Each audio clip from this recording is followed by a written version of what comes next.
everyone. Welcome to Poor Choices Dadcast. Of course, I am X Girl. This is Tugs, my co-host, at least an avatar of her.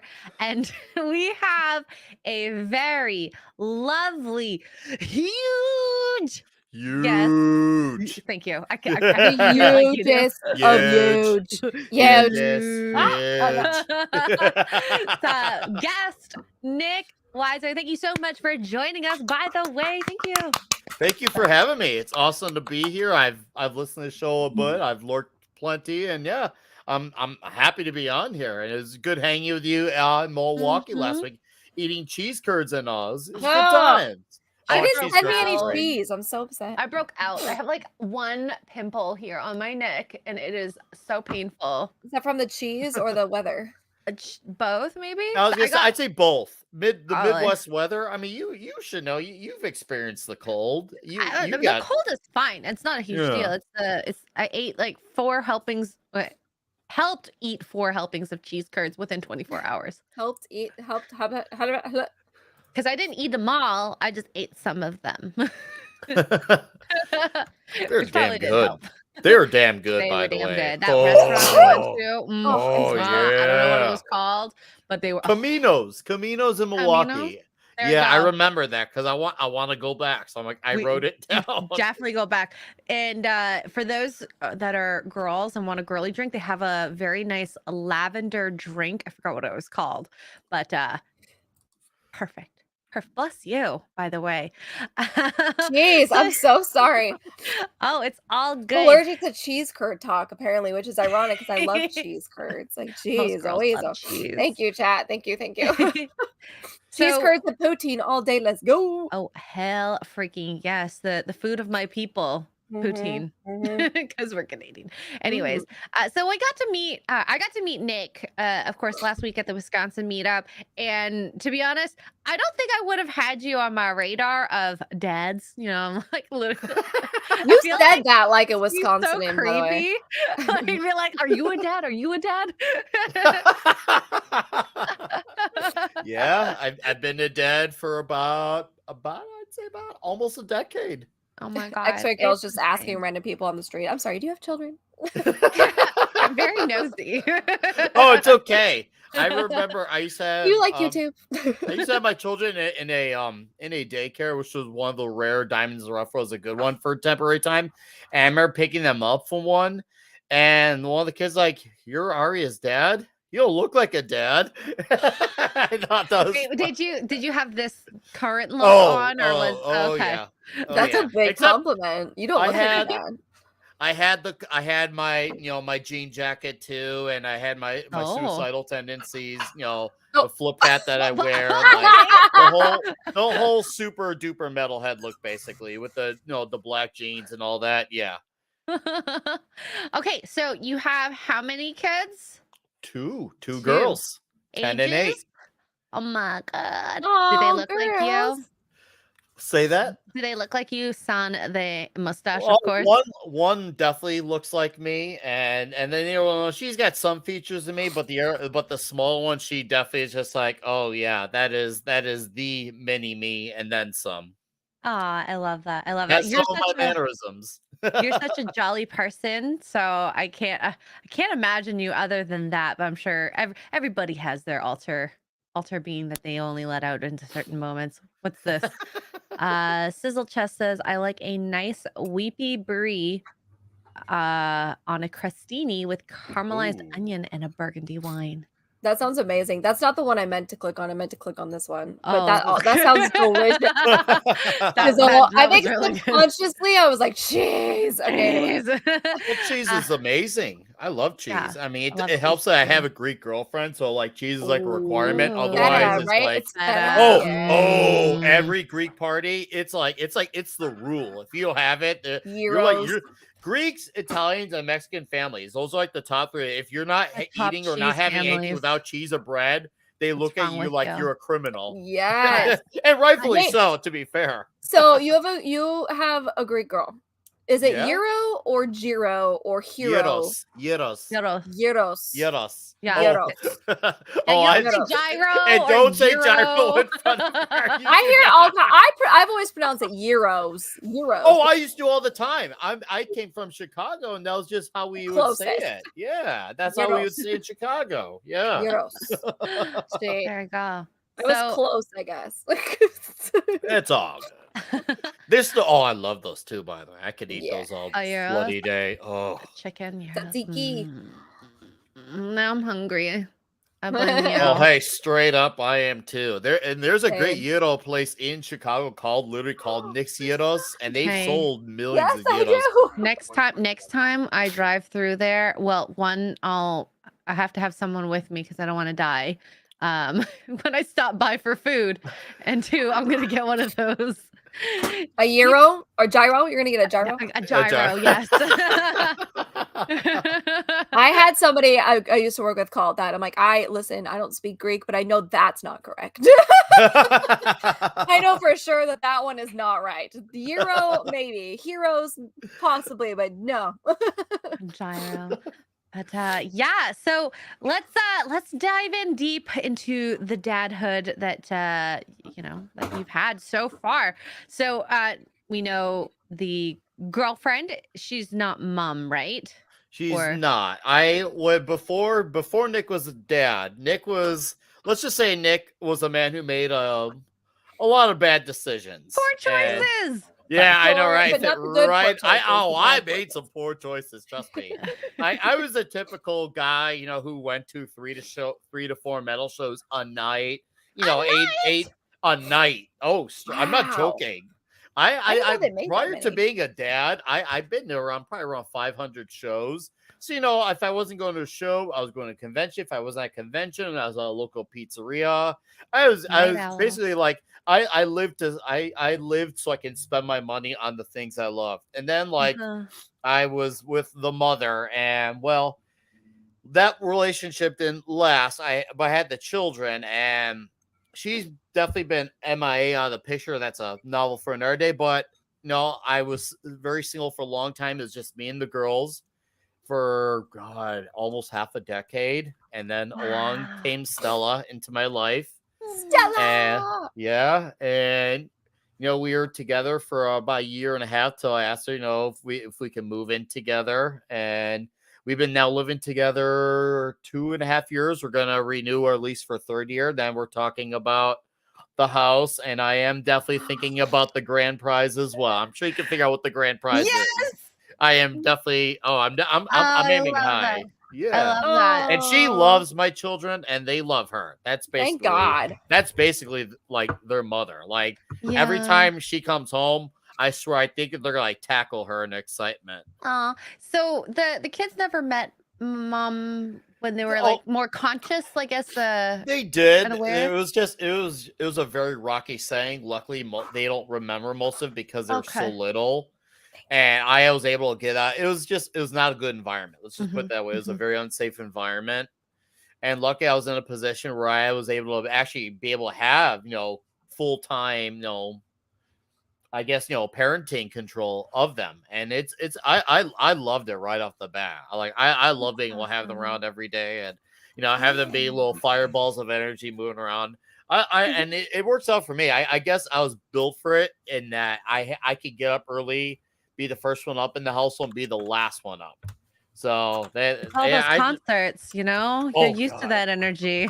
Oh yeah, you're used to it. I still got it. That's the thing. It feels good to say, even now that one of them she hit 10 2 weeks ago, I still got it. So it feels good to say that, because I've met a lot of friends and family who take that they get worn out by their kids by 2. I'm just like, well, mine are 10 and 8. What's up, man? Come on. I'm older than some of you guys. What's up? What's this? Don't get old on me. Dang. I was gonna say that's pretty impressive. And obviously you don't have to go into details, but that's pretty. We don't normally see that where the man gets custody like that. So it's either at least from what I've seen, it's either I've seen it where the wife is in a bad situation and she still gets custody, and it's weird. But so it's good that you were able to get them out of there in that situation. That's awesome. Oh, no, I have no regrets. I used to live in Chicago, like literal Chicago. Not like Ooh. many people who say they're from Chicago and they really are like 50 miles north of the suburbs. Like I literally lived in Chicago. And it seems like I got out right at the right time too, because not only because of the split, but because, well, crime was re-escalating. So it was Oh my like the only goodness. thing I miss from Chicago is some of the local restaurants, because now I got along with a lot of the owners of the places I went to that I was a frequent at, whether it's for pizza or tacos or booze. I really liked all of them, and they really liked me. But and once in a while, if I'm on a free night, or my girlfriend and I get to have a date night, and then it requires going to Chicago, we'll go to one of those places, and they remember me like I never left. So it's Aw. great when we have those nights. So You made a good impression on them, clearly. oh yeah. A Oh, huge some of impression. these places I may as well have made an extra room at. Like some of these for Oh real. my gosh. Oh So yeah. I guess I'm really interested because this is our first time having someone who's had kids entering their current relationship Mm-hmm. and how that went. Because I'm assuming you said what, 3.5 was it years ago? My math? Yeah. Sol and I have been together for over 4 years. 4 years. So 6 and 4 Yeah, were the that'll be girls' right. ages. Yeah. Yeah. So So, yeah, 6 and 4. did you meet Stella online, randomly in person? Was she a I friend? I knew who she was. She knew who I was. There wasn't like we never really spoke to each other, even though we knew who each other were. We had a few mutual friends, but it wasn't until I was at a show, go figure, and then she reached out to me, and it was after one of the bands finished, and then she's said I saw you're having fun there, and I figured I'd come over and talk to you. I'm like, Oh. okay. A girl That approaching? you know Damn. what? Here's the thing. In Illinois, especially Chicago, that's the best possible outcome, because after the split with the mom, that was right around the time of, let's just say, Me Too, Time's Up, all that stuff. And she was a Uh, thriver on that environment. oh. And let's just say she tried using those types of things against me, not to the full extent, but in more of like a physical standpoint. She tried using that on me in Chicago, and she tried to cancel me. And I pushed back and I got out of it. Oh But wow. oh yeah, Dang. I could write a great story about that. And okay, anyway, Stella, yeah, we talk. I'm like, well, hey, this is what I do on these days. Also, I am a dad, so I'm gonna lay it out right in front of you right away, so you don't get anything pulled out from under the rug. And I say, if you want to, go off for coffee or something, just name it. And we eventually went to a local microbrewery, and we had a fun night. Honestly, we really got really drunk. Like we both got super shit house hammered. I mean, besides my night in Vegas 2 years ago at the Vegas meetup, I You think didn't this is seem Yeah. that drunk though, to be honest. I know. It was on that level. It was on that level. It was on that level. We were, and she was hammered too. Like we both, messaging each other the next day, super like hungover, like how we paid for that night, literally and figuratively. I And love that. yeah, oh, it was awesome. And Sounds like a good girl to kick it with. and it was, and I knew right then and there, like I wanted to date her. Uh-huh. I knew right then, that's when I made the move. I was just like, holy crap, I love she spoke to me it. a week ago now. Here we are going for this. And she didn't meet my kids until about actually 5 or 6 months. I Wow. kept that completely under wraps. And believe me, that was tough. But I did it because, unlike the mother just didn't care about, let's just say, anything. She's the type who's burned through guys and just thinks could put any guy in front of her kids. She has no line of her mentality and her ideology per se. So, and she still is the only girlfriend I've had since the mother. And Wow. so when I first brought them we went to a thing called Ice Castles, and there's a really cool town in Wisconsin called Lake Geneva.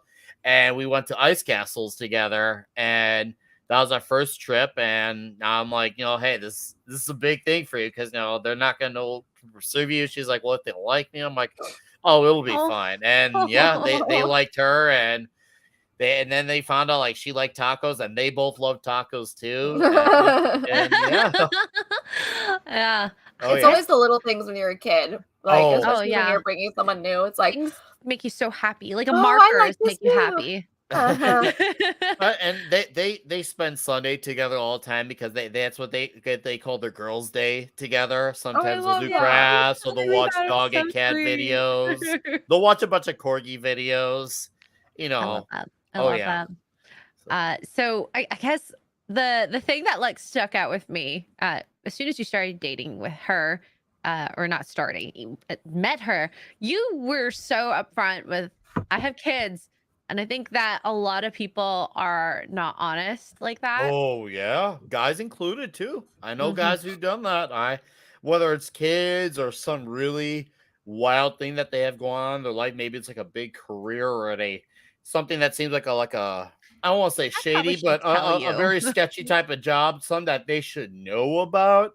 Like I knew I had a friend, and she was with a guy until 4 or 5 months. She found out that the guy was a hitman. And yeah, like a real hitman. I've never met a real hitman. I met him. Yeah, he lived. Is like government hitman. He lived right under me. Yeah. Like the I didn't ask for specifics, but I could tell the guy was really sharp, and yeah. So it's amazing what is truly out there, and I've seen people once again get shocked by like, hold up, I know those person either was a hitman or a stripper, or so I've seen and heard so many like people get surprised by things. Like I said, I laid it all out to Stella right away. I let her know too, like, there's a mom, she's not an ideal human being, like, at all. So I let her know she was entering the lion's den right away. Like, if you're gonna back away, this is your time. Let's do it now before you get invested. Yeah. Well, if she's not one of those that like is interested in kids or wants to have, because there's, the people that don't want any period, and then there's people that are like super stickler of, no, I want my own, I don't want to take in somebody else's. And so like that's we've talked about having a baby. We have. Oh. Oh yeah. Who said I was done? Who said I was done? I love it. It's a race now between X-Ray Girl, myself, and who's gonna be first. I talked to Ari and Kelly. Those are my minions, and I'm like, hey, so what would you girls do if there's a baby around here? They're like, well, if it's a girl, you could dress up. If it's a little boy, you can hang out with us. And I was like, sweet. And like, would you help with bottles? Like, yeah. I think girls are so nurturing that way, and I think you having two girls probably was to your benefit in this kind of transition period from having the mom in the picture to not having the mom in the picture. Because if you had two wild boys and had to run around after them all the time, maybe you actually would say you were tired. I don't know. Maybe, who knows? I mean, my smaller one, she actually won a race against a few other boys a few weeks ago at a birthday party. Well, good for her. And she also beat the other girls too she was actually in first place. She wanted that candy, and she wasn't going to let anyone stop her. So, okay, maybe I'm wrong then. No, she's a pistol. She's a straight up pistol. And when she knocks out, like almost like someone who's drunk. It's because she's so winded from her day because she's a little ball of energy. Expends it all at once. Cute.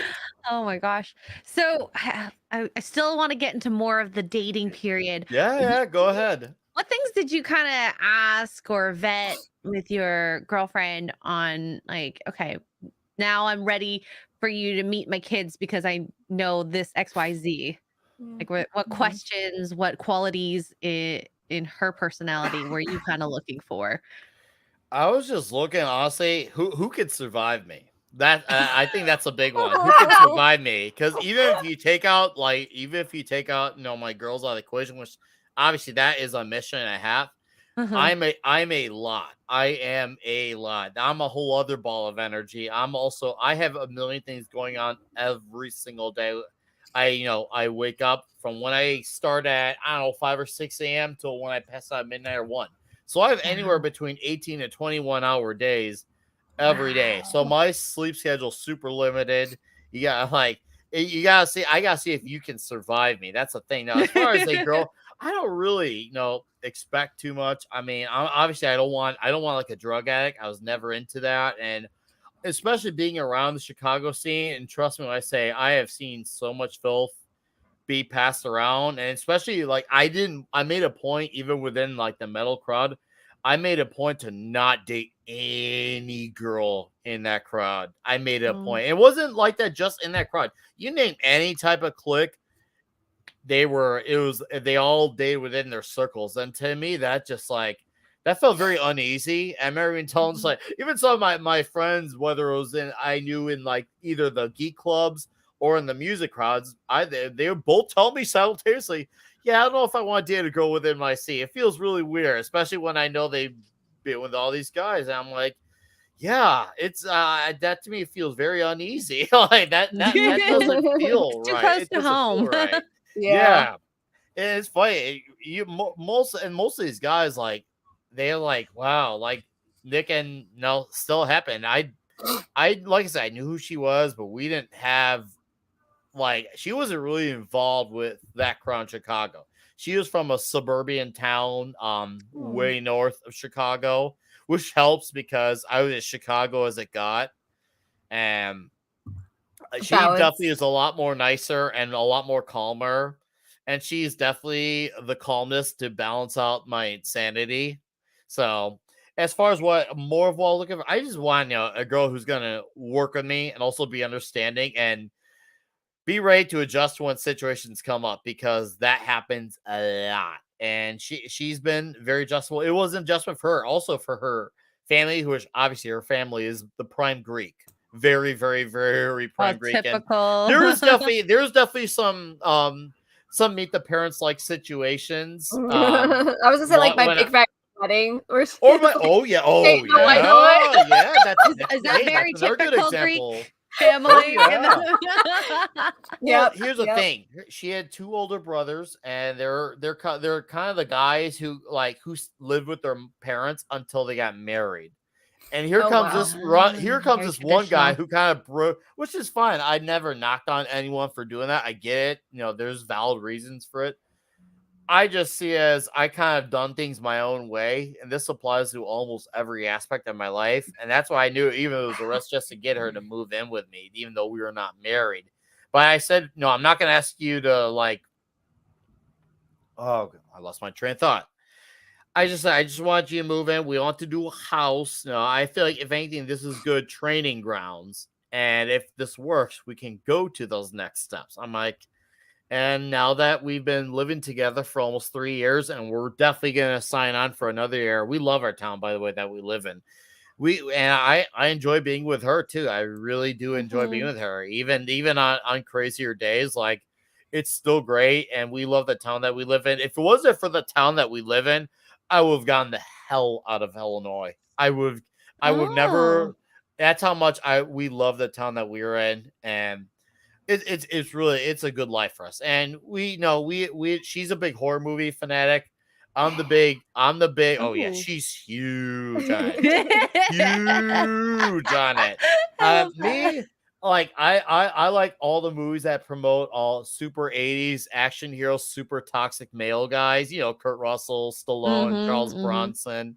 Hey, we balance it up between the two. I don't expect much, really. I'm very easy. As long as you're a nice girl towards me, I could link up. I mean, let's just pretend if I was single right now, I could work out a situation with almost any girl with an open mind. I've been around girls of different ethnicities, different likings. I'm not bugged by much. I can make time for things. If some girls I'm someone who likes to go out and I guess you could say drink wine. Okay, we can work around that situation. Or if you're a museum type, I could work around that. Wow. Luckily, she happens to like some of the music I like, and we've gone to a few shows together. we've even gone a few weddings together. We've partied our faces off at those weddings too. It's great. We were actually we were in Dallas 2 years ago at a wedding, one of our cousins, and we had a blast. And her and I, we had the best breakfast chorizos in Dallas ever. And I mean ever. Oh, you're gonna have to tell us where this is. I know. Yeah, she's basically my Morticia, basically. And I mean, she's got the black hair, and she is even a little bit taller than me, much like Morticia is to Gomez in the M's family. So yeah, that is such a good relationship that I wish more people would look up to. Yeah, when it comes to like the vampiness around it kind of was a little scary. but it's as you say, you're very easygoing, and your list of wants is so simple. It almost feels like too easy, too good to be true. I don't expect a lot. Men are typically pretty easygoing when it comes to the needs and wants in their list of a girl. Now, what makes it more complicated is the girl, whoever you meet, because they could be like very high strung or have different wants and needs, and then their list of things are like way longer than yours. Like I need, I don't know, I'm trying to think of the 666 or whatever that is. No, those are the first ones that you usually hear. 6 feet, you're cutting out like 80-90% of the population. Like what?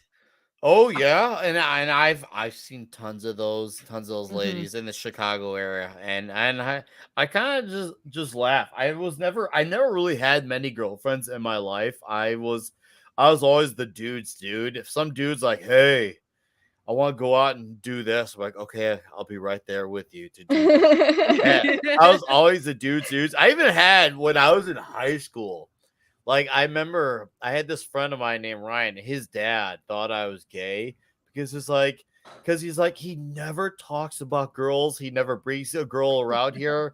He's like, you guys are always talking about guys. I overheard him saying this to his wife. I was like, I wasn't even offended. I laughed so hard at this.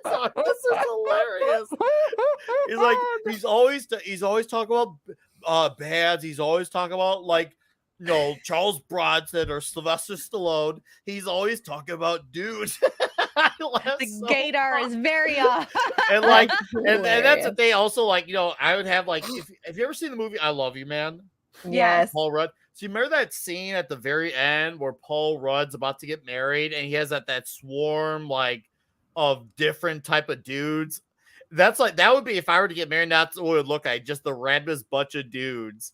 You would see plucked up from all these corners, and I was just always the dude's dude. I've always just been around dudes. That's just one thing. I feel the same way, but in the girl version, I was always a dude's girl, like a girl's dude, a dude, whatever the girl version is. I had so many guy friends growing up, and they were all different. And you're right on that. Tatted. You had the preppy boys. You had. I knew a girl like that too. Like, and she tried to have like lady friends, and she just couldn't. No friendship with women lasted for her. But she had good, genuine friendships with the guys, and she was like the sister to all the guys, and that's cool too. Yeah, it's nice to see that. And I've known her for 18 years. She's basically my younger sister, and now she's been friends with my girlfriend too. We're all gonna be spending New Year's Eve together, overnight slumber party style. Slumber parties. Oh yeah. And she has daughters too, and those daughters love hanging out with my daughter, so they'll be hanging out in their room, slumber partying up in their pajamas, trying to see if they can stay up till midnight. It's great. I love it. That's my favorite part. I love watching kids try to stay up till midnight. They rarely succeed. Can never. Mine succeeded. Did they? It's impressive. What's their both of mine lasted around 1. They both their general bedtime, I'd say around 9 is their bedtime. And I always tell me, like, you could chat quietly if you want chat. Don't make a big scene, because I have a small place. I say you could chat quietly until you pass out, but other than that, you follow it. But it's usually my older one. It takes her more time to sleep, whereas the smaller one, I think she inherits it from me. If she just thinks about passing out, she just does it. That's the ball of energy one, right? Yeah, she's the ball of energy. She can just knock out and I'm the same way. You could put me near train tracks. You can put me in front of a live band, and I'll pass. Hell, I've done that before. Actually, I've actually done that. Yeah. 2013 at the Reggie's Rock Club venue, October 2013. I remember there was this band I was not impressed with, and I was just I'm like, Dan, wake me up in 20 minutes. Wow. And I just did that, and Dan woke me up in 20 minutes. That is talent, honestly. Oh man, that poor band is gonna be listening like, the audacity. How dare you? Dare you? Well, speaking of things with ears, Nick S with 190 says, "Tugs, your Greek hurts my Greek ears." You know what? Just for that, I'm calling it a gyro from now on. Just you for that. Did it. You done did it, Nick. You done did it, Nick. As you screwed up.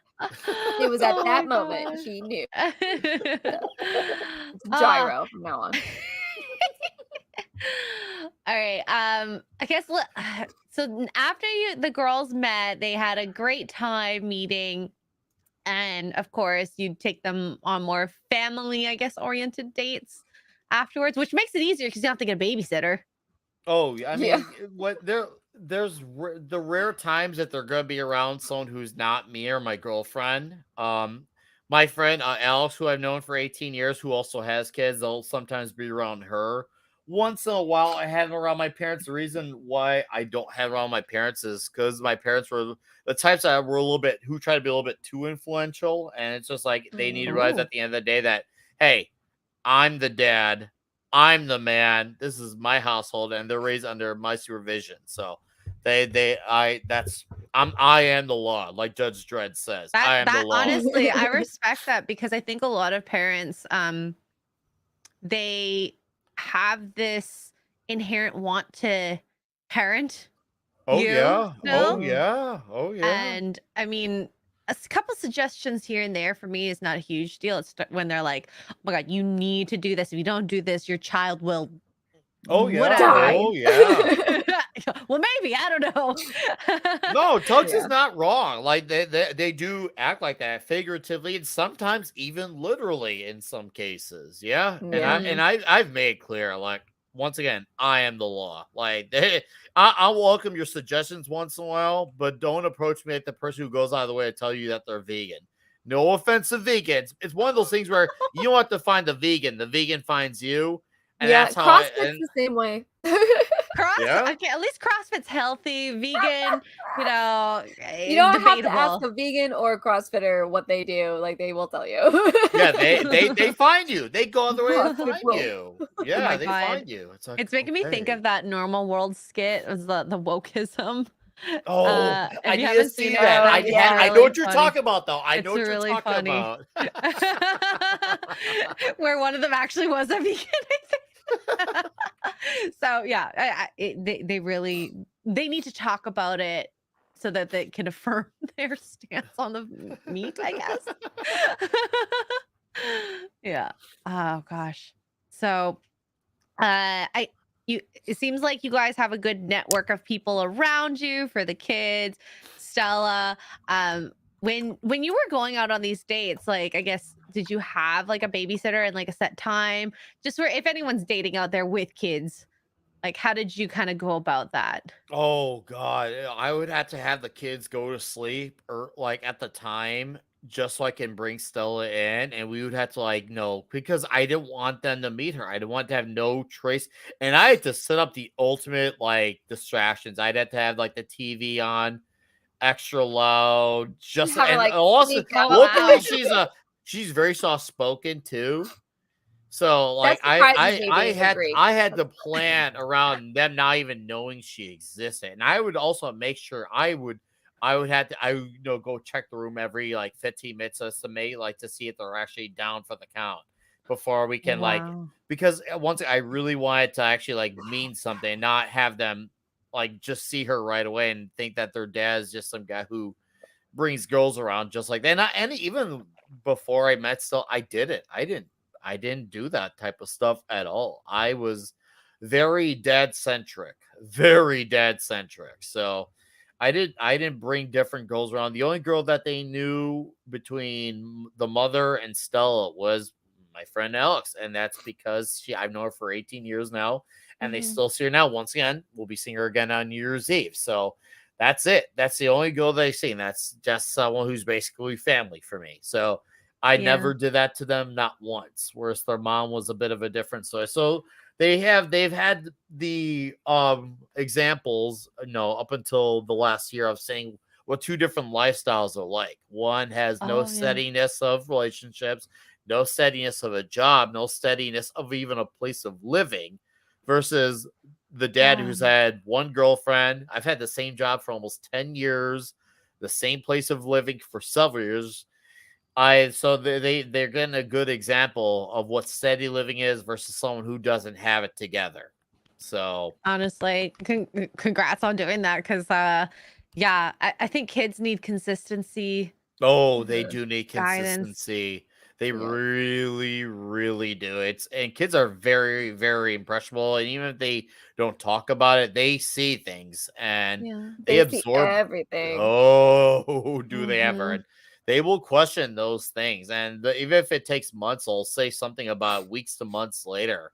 Like, really? Oh yeah. Like, what's a question that you've gotten about, like, mom or even yourself in terms of like dating? Like, one time, I guess, I'm just going to bring up a very personal, but very relevant example. One of the girls mentioned to me, this is about 2 years ago. She's like, how come mommy's always with a different guy? I was just like, unfortunately, it was tough to answer that question. I mean, some people just, don't find people that they are compatible with. I had to give them the most PG answer possible, even though I knew the real answer. Yeah. And, even though, and it's, but and she'll say to me, she's like, are you gonna marry Stella? I'm like, I plan to. She's like, I want you to marry Stella so I can be a flower girl. That's perfect. So she's already setting the stage for herself. She already knows what she's gonna do.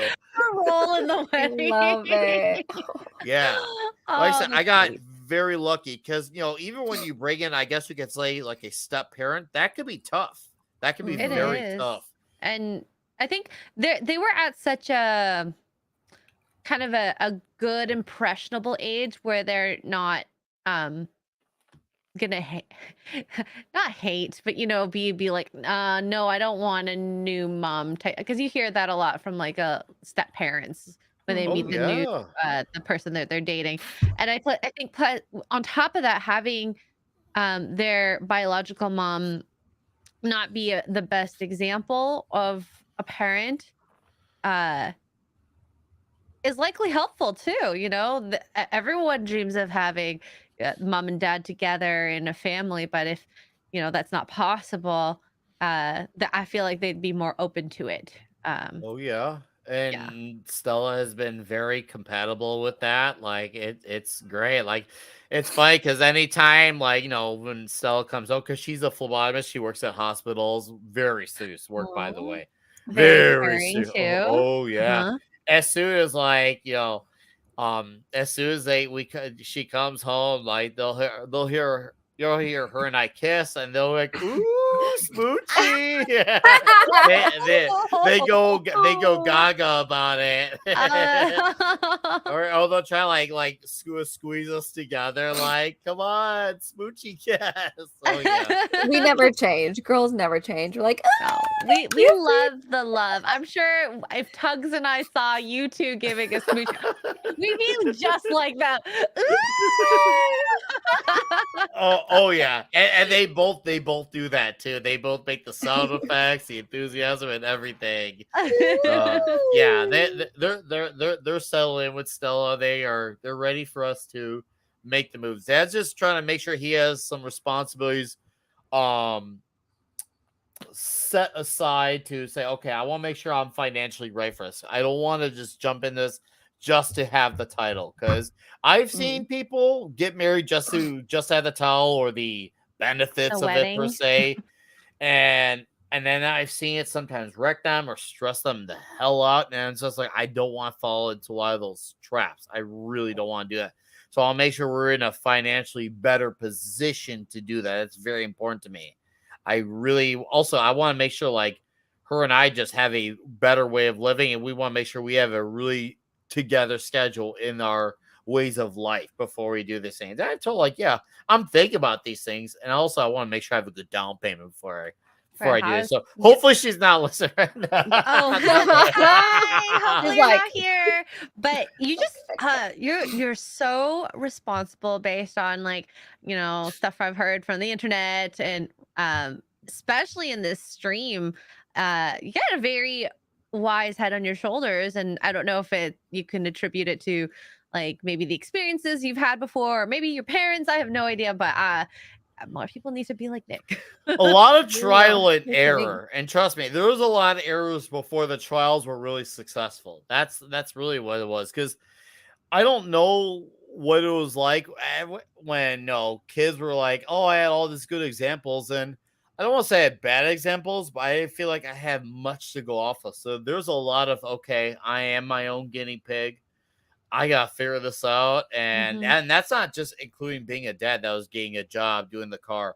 I had a lot of errors. Trust me, I'm sure that it's in the triple digits of errors. But now that the trials are having successful trials, it's just like, yes, I'm moving past being a guinea pig. This is getting better now. All right. Oh, trust me, this wasn't overnight. Like I didn't just have it all figured out. Like. This took a while to get to these types of positions to think this way. This was not all overnight. This isn't simply, oh, I woke up and okay, I'm going to do all this responsibly. I trust me. Even though I was not a guy who like got around with girls, believe me when I say I was Charlie Sheen by winning in terms of partying, in terms of hanging out together. There are times where I would wake up and not even know where I was. Once again, I go to 3 or 4 shows.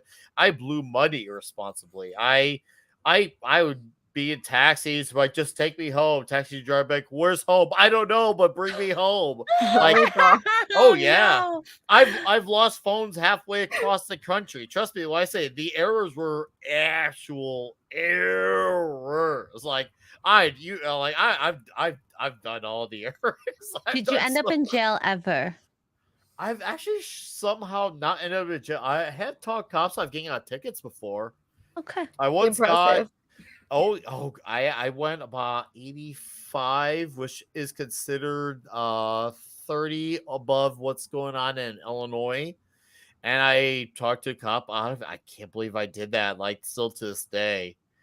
I think we were talking about chicken tenders, and then it sounds really dumb and absurd, but I have gotten myself out of some really ridiculous situations. I should have either been like at least been arrested for reckless driving. I should have been arrested for some things. When weed used to be illegal in my state, I almost got arrested at 17, but the only reason we did is because the last hit was finished about 20 seconds before we got pulled over. And that was, once again, that was half my life ago. So there's been some close calls, but once again, I made sure with all the irresponsibilities, my only responsibility was to make sure my bad decisions didn't affect anyone else. I guess that's the one thing I ever had it together on. I'll make all the bad decisions. No, if it involves them throwing me on a bed or in a corner, that's fine. I don't care. I'll figure that out. I'll figure that out later. But as long as I'm not affecting anyone else. And trust me, I remember one time leaving a metal festival. I'm like, okay, I gotta go refill on alcohol. And then I woke up, it was midnight. Oh yeah, like, and then people tell me all the stories about all the awesome things I did. Like, yeah, you put on some mustard suit, you're crowd surfing, then you go back to the hotel. Surfing? Yeah, and then you were blocking the door for us to get in. We're your hotel roommates. You wouldn't let us in. Right? Why wouldn't you let us in? I'm like, I don't remember any of that. Yeah, I've done some things. I did another time you were at a banquet hall, hang out with that crew from Mexico City. So trust me, like I said, I've done some things. Insane. Yeah. I would have loved because you're a little younger than Gary, I'm assuming. because he has adult children. You and Gary growing up would have been trouble. Oh, I would have been his worst influence. I bet, hey. And vice versa. I've never done much drugs. I've actually really have not. Like, I've never done cocaine. I've never done heroin. I've never done speed. I only did mushrooms once, and that was okay. I'm looking at my calendar here. That was 19 years ago. I remember I was listening to Pink Floyd, and I ate a mushroom, and I put my hand in the air at 7-Eleven, and then lightning came down, wrapped around my arm, and I felt pretty awesome. That was the only time I ever did that. That was the only time I ever did mushrooms. That was the only time. So Pink Floyd would be so proud. They'd be like, I know. Trust me. I would love. Okay, I'm not gonna do it because for one, I don't know where to get it, or don't want to do it either.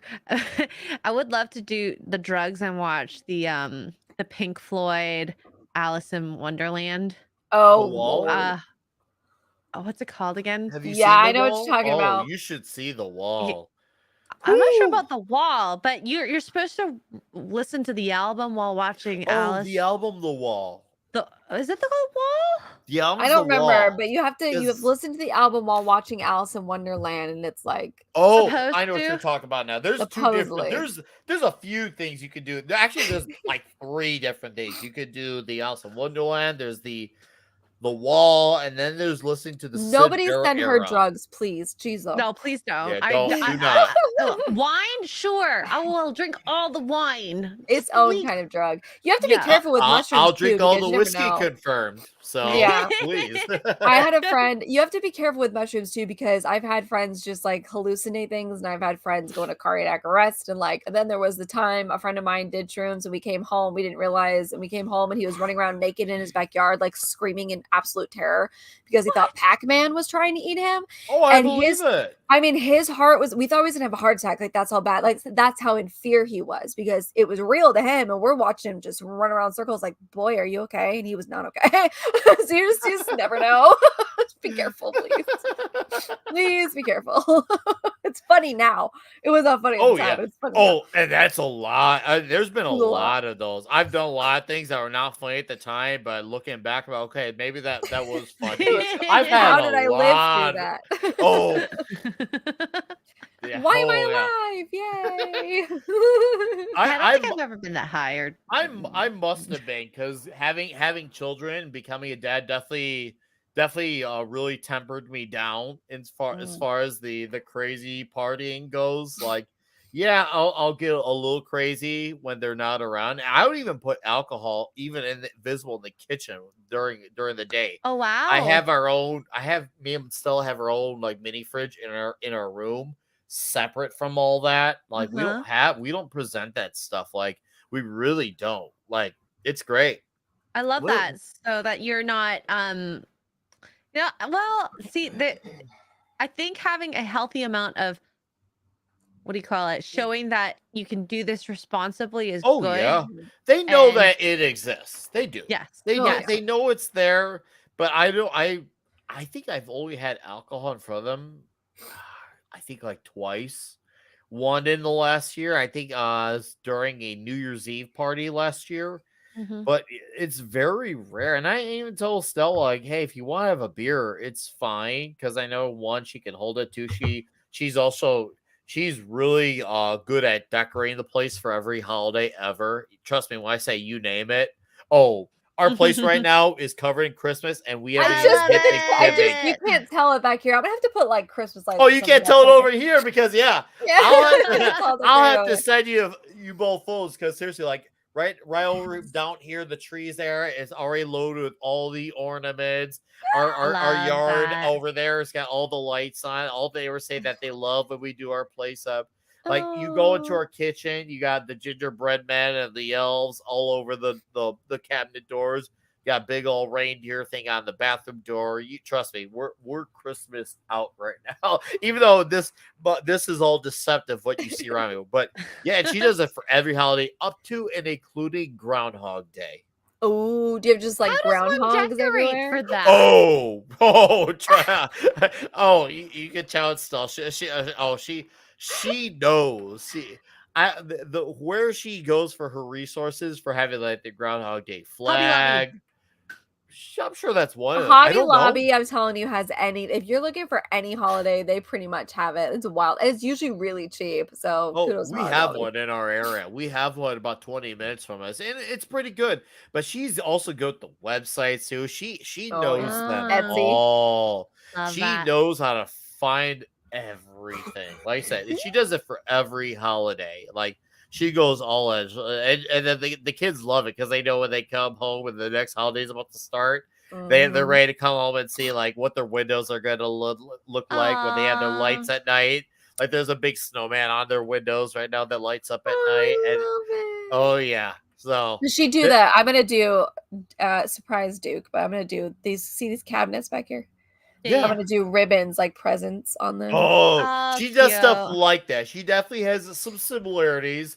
I know she has a Santa, a snowman. She actually came home yesterday. The box that came with these hot chocolates, but it's like Harry Potter style hot chocolates. It's got like 40 different ones of them. Yeah, it's a giant box. And she's like, oh look, oh yeah, and the girls, they all know Harry Potter very well. I'm very normie with it, but they were talking about all the like. I couldn't understand the language, but they all understand it, and they're all excited about. Oh, this is this flavor for that. Yeah, they're super stoked about it. Super stoked about it. So yeah, the place is already Christmas time. And trust me, we kill with Halloween too. Halloween, Easter, Groundhog Day, St. Patrick's Day, Valentine's Day. Oh yeah, she goes all in. That's perfect. I love it. Were you like that before she moved in? No, it wasn't like I was against it. I'm so simple in my way. It's more of I have a simple way of living. As long as I got like pizza in the freezer. Men. Pizza. As long as there's pizza, and then as long as there's some boxes of cereal for me to eat. And it's like, okay. There's good. Pizza, there's cereal. Oh, there's whiskey over there. Okay, breakfast, lunch, and dinner. So I'll make sure I'll have food for the kids. That's it, and I make sure I have proper food for them. But yeah, pizza, cereal, whiskey. All right, okay, easy. Yeah, all like, Nick needs to live. I love it. Don't get me wrong. I love Santa decorations. I've been around this for years. I still get excited every time she continues to outdo herself. Even right now, as I look around here, I'm like, it's awesome. It's a great place to live in. It puts you in a jolly mood. I love it. It really does. It really, I love it. Like she even decorated. She kept the one leftover Halloween spider and put a bow on it, and added some Christmas trees under it. I'm surprised she didn't put a bow on your microphone. I would have. You say that now, and she's probably actually gonna. Stella, hear me, Stella. Listen to me, Stella. Put a bow. We need to make this happen. We need more Christmas. I need to get more lights in here. Oh my god. Yeah, I gotta make it look more. I'm looking back here like this side of the trailer. You can't see it, of course, but it's so cute. You're saying it looks bare. You think it looks bare, right? Yeah, bare. Yeah, I want to get an ugly sweater for Snorlax, but he's like I think 5XL. Yeah. The big. You have a big and tall store in Canada. I just buy Snorlax a sweater. Yeah, you should. You should. We've got them. I don't know if they have something similar in Canada, but we have literal big and tall stores here in America for the. I'll try. You can get a 5X. 5XL. I'll be like, so how big's this person? Well, it's not a person. Doesn't matter. This is in relate. I'll take a picture of me and Snorlax. This is what I'm trying to get a sweater for. You should. You straight up should. We like my children do that for some of their stuffies. They do have for some of their stuffies. They'll get clothes for it. Oh, trust me. Like I said, we do. There's variations of that around here. You may as well do that. Yeah, you should. Or at the very minimum, if you can't find a sweater, so you can get it like a Santa hat. Yes, that I can do. A Santa hat is super easy. Super easy. Aw. Biggles came here for you. Biggles doesn't like us anymore. He's such a good dude. I love hanging out with Biggles. Like I remember we were like, he's such a chill guy, and I'm thinking to myself, wow, I hope he like is okay being around because I was like, here I am, it's 8 a.m. I'm drinking Gentleman Jack, and this guy's just such a normal guy. I'm like, oh man, what am I doing with my life? Yeah, like these guys are so normal. Because we did the Orlando meetup last year. I stayed with Big Holes, Big Garage, Cultures Casino, and his wife, which all are wonderful individuals.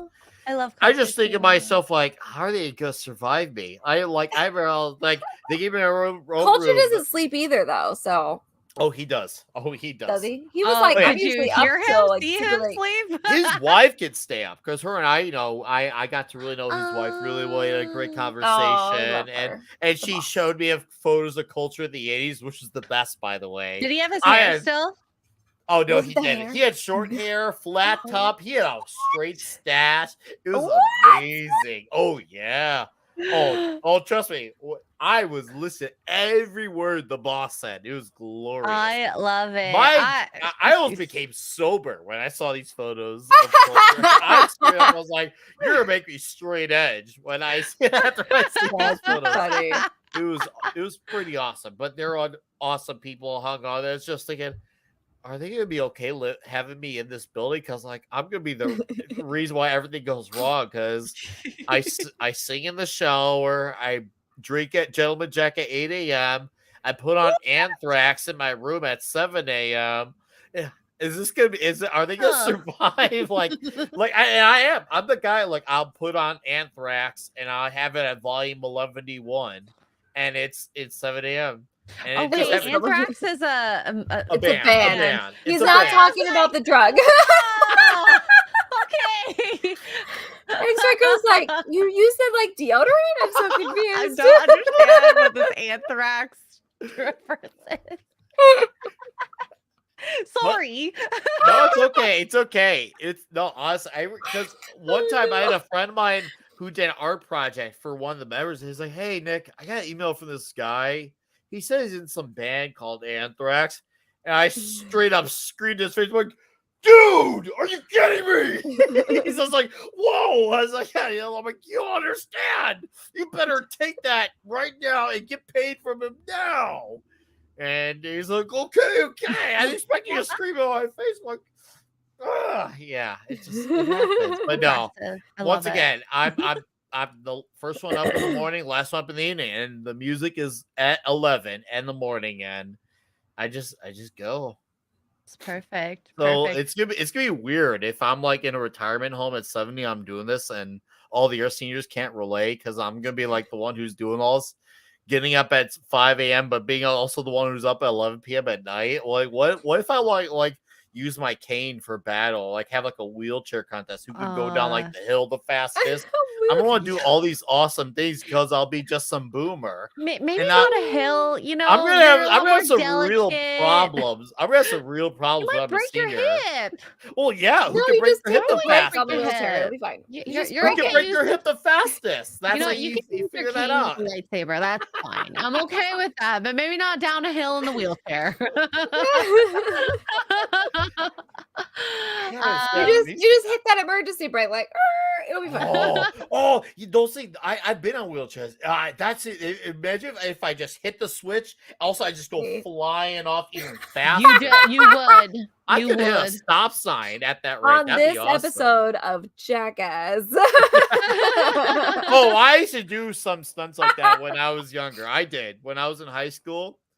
I remember I jumped off the roof of my parents' place onto a trampoline. Oh my god! Oh yeah. When I said I did everything. I did everything. And once again, I knew I was like, okay, it's gonna be fine. No, everyone else is okay. If I get hurt, it's gonna be me. And I just remember when I jumped off the roof onto the trampoline, and I jumped so high. I'm like, whoa! It was all scary. Oh man, that I could not do. Trampolines kind of, I mean, they're fun, but I could not do anything like that. The craziest thing we ever did was jump off the balcony into the pool. And it wasn't like fun. A diving pool. It wasn't, super deep, so that we were taking our lives in our hands there. Yeah, that's fun. But you jump off the roof on the trampoline. Trampolines for me are inherently fun, but you launch so high from. I was like, oh man, that Did you land back on the roof? I could have. I was very close, actually. I was very close to landing back on the roof. So I was, would have to like aim close. for the roof. I remember I did a Macho Man elbow drop from the I did a Macho Man elbow drop from the top of a moon bounce. Actually, this is a few months ago. We were at my girlfriend. We were at one of her relatives' parties, and they're like, "Oh, hey, they got a moon bounce in the backyard." I'm like, man, I should just go on that moon bounce and see how all the kids respond. Like a bouncy castle? Is that what a moon bounce the bouncy castle. Yeah. Oh, okay. And I got up to the top of the moon bounce and I jumped and I did a Macho Man elbow drop. And I just remember the entire moon bounce shaking. Like, oh my God. Wow, that was amazing. I want to do that again. Wow. We do have a couple super chats here. We got Webster for 5 Australian says, "Hi, extra girl and tugs. This show automatically makes my week. Automatically makes my week." Oh, that was British. Never mind. I'm terrible. I was gonna say might not be an Aussie. An Aussie. I'm trying to channel my inner Shad and I can't. Sorry. See, that even sounded Canadian. Dang it. Stephen Brown, member 3 months, says, "How can I get this on the show? I'm 50 with 2 adult kids." So far we've only really used like YouTubers. Could end up doing it. You just need a good camera and audio. That's the you don't even need a good camera. Audio. That would be the key, because audio makes a huge difference. Because no one wants to hear a lot of background noise or static echo, background sounds all day too. Because you can be if you operate Florida Man sound and you just hear background noise, that can even be distracting to a listener. Yeah, like you don't want to hear like when Mark's walking around and you hear thunk. Thunk. It's like little things like that. It's true. It's true. It's the little things. And like I remember Gary's phone. I don't know what it is. His board and his phone don't like each other. So if it's close, you'll hear static. And really? Is that what that is? Yeah. Wow, Gary. So, wow. Like little things. But he's got a nice setup. Weird. It's weird. But yeah, Steven, let us know. Let us know what your setup's like, and then we'll go from there. Thunk drag. Jay Schwalbach, what's this? Why have we highlighted this? You know, people on the West Coast have jobs. This is very hard to explain to my fellow employees that I'm watching girly stuff. Jay Schwalbach very rarely pops in the chat. I was like, oh my God. This is we are talking about dads here. It's very manly. So it's not quite girly. It's only. I was gonna say, I think I've balanced out the equation. You know, with because he's got the long hair, Schwalbach. Jeez. Yeah. Oh, we were trying to figure out earlier, like Mark and I even asked Tugs. I'm like, what kind of hair configuration do we call Nickweiser's beard? Is it a full beard? I got a name. There's a name for it, and it actually exists before my time. Well, I know because mutton chops are just these ones, right? Mutton chops is just and then it stops. Yeah. This is called the Lemmy. This is the Lemmy because of Lemmy Kilmister from Motorhead. Lemmy was a legendary musician who passed away about 5 years ago. He's about 68 or 69. He was the bassist and singer of a band called Motorhead. And he was the embodiment of a man who not only partied hard up until the day he died, but obviously he was a very iconic frontman. He was a guy who actually stuck to his guns up until the day he died. Even at his old age, like he was very my God. Like most guys like Rage Against the Machine aren't actually against the machine. They just act like it. No, Lemmy was a guy who actually was through and through until the day he died. And his band's from the UK. And Motorhead did like 23 or 24 albums. So he is very consistent. I actually model a lot of, not just obviously the appearance, but also the way I model my YouTube career off of Lemmy. How model it off of is because Motorhead, they were never really the biggest band, but they had a loyal following over the years because the people who knew them, it was like, if you know, you know. I mean, there's a reason they had 23, 24 albums. Now, a lot of the bands are bigger than them, are highly influenced by them. And I mean, like Metallica, Iron Maiden, Judas Priest, Black Sabbath. A lot of them take a little bit of influence from Motorhead, even though they're never the biggest, but they're influential and they had respect. And that's, for me, that's my thing is I want to have the respect. I want the loyal following because, don't get me wrong, it'd be cool to have the million views videos. I think that's great. And shout out to those that get them. But I want to have a steady following. And I don't want to be a flash in the pan. I don't want to be the guy who has the one video and then I don't amount to anything else. To me, that's like, oh, I don't like that. And Motorhead, they've had times in the careers where they're bigger and downer. But the thing is, they stuck around no matter what. It didn't matter if they had 100 fans that were playing to or 1,200, 1,500. They still were Motorhead. And I take a lot of that inspiration from Motorhead. I think that's where that comes from. I think that, like, kind of stemming off of that, people should be like that as well in their everyday life. We've seen people who aren't strong crumble under pressure, under people saying, no, you need to apologize, and you were just being yourself. Now, you can reflect. What are we laughing at? It has not been proven yet, but there's a theory that Nick is laughing. It kind of I get these on Comics Division streams all the time. You'll see a lot of cats. Oh, hey, Lemmy's son is here. Or anytime I post like anytime I post Happy Father's Day, people send me photos of Lemmy. They'll send me photos of him. Like, I know your dad was a really good guy. Oh, you'd be amazed, Grungehead.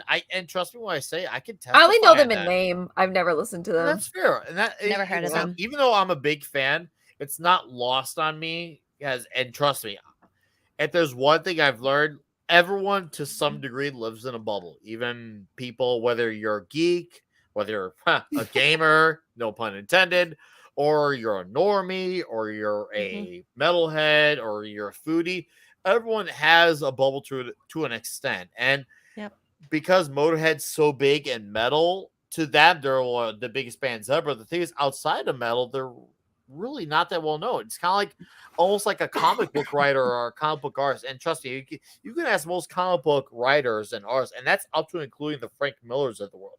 They'll tell you when they're at a convention, they're like a celebrity. But the minute they step out of that convention, they're just like regular one people. of us. Yeah.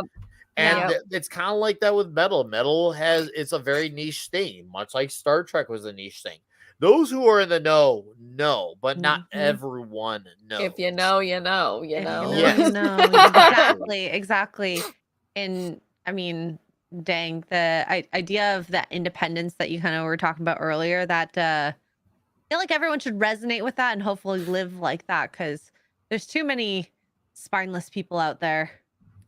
Yeah, I mean, you look at I guess if you want a good YouTuber for a reference, look at Razor Fist. He's been around since 2008 or 9. A lot of people don't even know that. A lot of people think, oh, he's a channel who's exploded recently, but he's actually been around since most of us were 20 or 18. He's been around a long time. This is back when YouTube was super before the Google merger even. And there's a lot, and trust me, there was a lot of great channels that came up around that time, but a lot of them are still not going. A lot of them were channels that were a flash in the pan. They had the 1 million views video, and then that's you never to be seen or heard from again. But Razor, this is going to sound even weirder. Razor, it took him years to get to 1,000. You laugh at that and now think, how is that possible? Because he's at 365K, but you're thinking, that's not possible. But yeah, once upon a time, it took him years to get to 1K. It happened. Like, look at Gary said that he was the same. It took forever to even get to that 1,000. Yeah. It's like I believe the math term is like a parabola? I don't know the term, but yeah, get like it's like an angle like that. tougher than people realize, and it's funny because you see these guys now. If you're just like, if you're new to this channel, like Poor Choices, you're thinking, really, Gary and Razor Fist took years to get to 1K? Yeah, they both did, and Razor has been around since 08 or 09. I'm sure even Gary could tell you about Razor before he was even on YouTube. It's crazy, but it happens, and Razor kind of took the Motorhead path, and also he took a big risk with his channel because obviously I know you guys were like a spawn off the Geeks and Gamers name, obviously, and you guys are very good at that now because it's like if you have an idea, you spawn a second channel off it, which is great. You have so many branches off, and that's awesome and it's wonderful. But guys like Razor and I, we're a little bit more riskier, and it's not to knock anyone who makes a second channel. We do everything that we do on one channel each. And sure, if I had stuck to one thing, let's just say comic books on my channel, I probably have 3,000 or 4,000, 5,000 subs right now. I probably would. I probably would, but I'm at almost 1,800 now. But that's the risk I choose to take. And once again, I love it when people do what they do with their channels. I get why they do it because there is a risk when you take that chance, but I'm willing to take the bigger risk, and that's fine. I do the comic book stuff. I do the toxic male movie stuff. I do the metal males. I do the metal stuff. Tomorrow, later tonight, I'll be having my Toxic Tuesday, which I do Tuesday night. We're on James Bond month. We're doing the Roger Moore edition. The James Bonds have been on loop in my house right now. Trust me, I have a few movies I'd like to have you on for because I know there's a few I haven't seen. Tonight we're doing The Spy Who Loved Me, which is actually one of my personal favorite Roger Moore. Too. Oh yeah, last year we did a Sean Connery month. The Sean Connerys I've seen, the Roger Moores I really have not. And my boyfriend, they're all of them are free on Prime right now. Fun fact for anybody, all of them. And so I was watching the Hallmark movie with Jane Seymour, and he was like, "She looks like a Bond girl, even at 70-something years old." I said, "She was a Bond girl." I was like, "Don't ask me which one, because for life of me I can't remember." So we looked it up, and it's Live and Let Die. And I was like, I know that she jokes that she was like the most useless Bond girl out of everybody because she really did nothing. And so it's like a funny thing to her. But I started watching it, and she's borderline unrecognizable. Like, she's just stunning, and she's gorgeous now, at 70-something. I would literally pray to every god I can think of to look like that, kind of thing. But it was just so, I'm like, who is this guy? And he's like, it's Roger Moore. And I'm like, are you sure? Because I've seen Roger Moore as Bond older. And he's like, well, he was Bond for a while. And I was like, here's what happened with Roger Moore. It occurs to me that I don't know this man. What happened with Roger Moore was he signed on for the part of James Bond a little older than most guys who sign up for it. And not only did he sign up at a later age than most guys who would sign up, but he also stayed on the roll a lot longer. He has more movies than anyone else, not in terms of the number of years, but in terms of the number of actual films. He has 7 movies. No other guys top that number. Now, that explains the age thing then, because I know I've seen, not fully, but I've seen clips of his later, must have been his later ones, because I'm like, this does not look like the same Roger Moore. I'm very confused. That makes sense. Roger Moore, he's one of those guys. He hopped on when he did, and he stayed on 7 movies now. And now here's the thing: movies came out a little bit quicker back then, so it wasn't that long for him to be on. Versus Daniel Craig, who people think he was on for a long time because his 5 movies were spread out between 16 years, but he only did 5 movies. Where Connery actually did 6 of them, but it came out a little bit quicker. So that's the difference. But I digress. I know you guys got stuff you got to say. I love Bond. I'm so excited. We'll have to have you on for Bond. Yes, please. I'll catch up and watch all the old ones. Yes. So Hugs has to make an exit. A hasty exit. I'm so sorry. We have lives, and I totally understand. So is there anything you want to plug, Tugs, before you go? Other than the fact that I've joined Kick finally with the peer pressure and the hook, you can blame this one. Good. No, that's good. I just created my account today, so I'm well, I'll have to go follow you too. So I'm trying to find everybody. crazy. Kick is very simple, but it's also very complicated because nothing makes sense. So I'm learning. But I am on, everything is down here. That's Hug Life. I just joined the Kick. So follow her on Kick, guys. Let's get her to 50 to get her to monetization. Yeah, I'm unemployed. I need the money. Thanks. Oh, you'll get there. You'll get there. I believe so. So I will update. I'm gonna take the Motorhead route. Just do the thing. Honestly, I loyalty. believe people should do that. Loyalty. I'd rather have that. I mean, the checks would be nice and all, but it'll come. I'm not gonna rush it. So it's more of an uphill battle, but is it worth it when you get to those people? Yes. Consistency is key. Not just an exercise. So Nick, it was so nice talking with you. I can't wait to chat again. We'll have to have you back. And I would love to do it again. And you guys have a wonderful night. And I'll see you later. More for Poor Choices. I love you. Bye. Take care, Tugs. Yep. Ooh, 5 more followers, quality over quantity. I love that. There was on this channel, we talk a lot about Pearl because she's been a very big voice in the Red Pill community, which Pearl I don't Davis. know if you're familiar. I know exactly who that is. So just even like comparing her work to someone like Razor Fist, Gary, even Valiant Renegade, like they have minuscule channels compared to her, right? She's got 2-point-something million, but her live streams are like bleh. Like there's not a lot of people there. And that weirded me out too. I'll see these channels who have these millions of followers. And I'm like, how are you having? I'm like, and that's where I have to question: are you not having real followers, or were you a flash in the pan with one video? And that's where once again, I don't have I only have a few videos with 1,000 views. I have a few, but I have several videos that I've noticed that as my subscribers have gone up, the views have slowly gone up too. Yep. And I think that's great because it shows that people are actually watching as they go along. And also on top of it, my channel is officially on the blacklist too, because there's a few pages. I'm on the list of people where, unless you already subscribed to me, but as of, I think, last week, if you're subscribed to my channel, you are not allowed to try to get notifications on my channel. What? Yes. We discovered last week in Milwaukee. Well, I knew some channels were like that. I knew Ethan Van Sciver's channel was like that. I knew Razorfist's channel like that. And how it works is when you go on their channel to click subscribe or subscribed, there'll be like a slash on the bell. My channel is now listed under those where they automatically remove the bell. Now, if you have already been subscribed to me before, you might be fine. But for those who sub to me in future, you don't get no bell. And I've had people tell me they've got knock on a notification for a channel like Razor before. And look, Biggle says he really gets notifications. And you might be.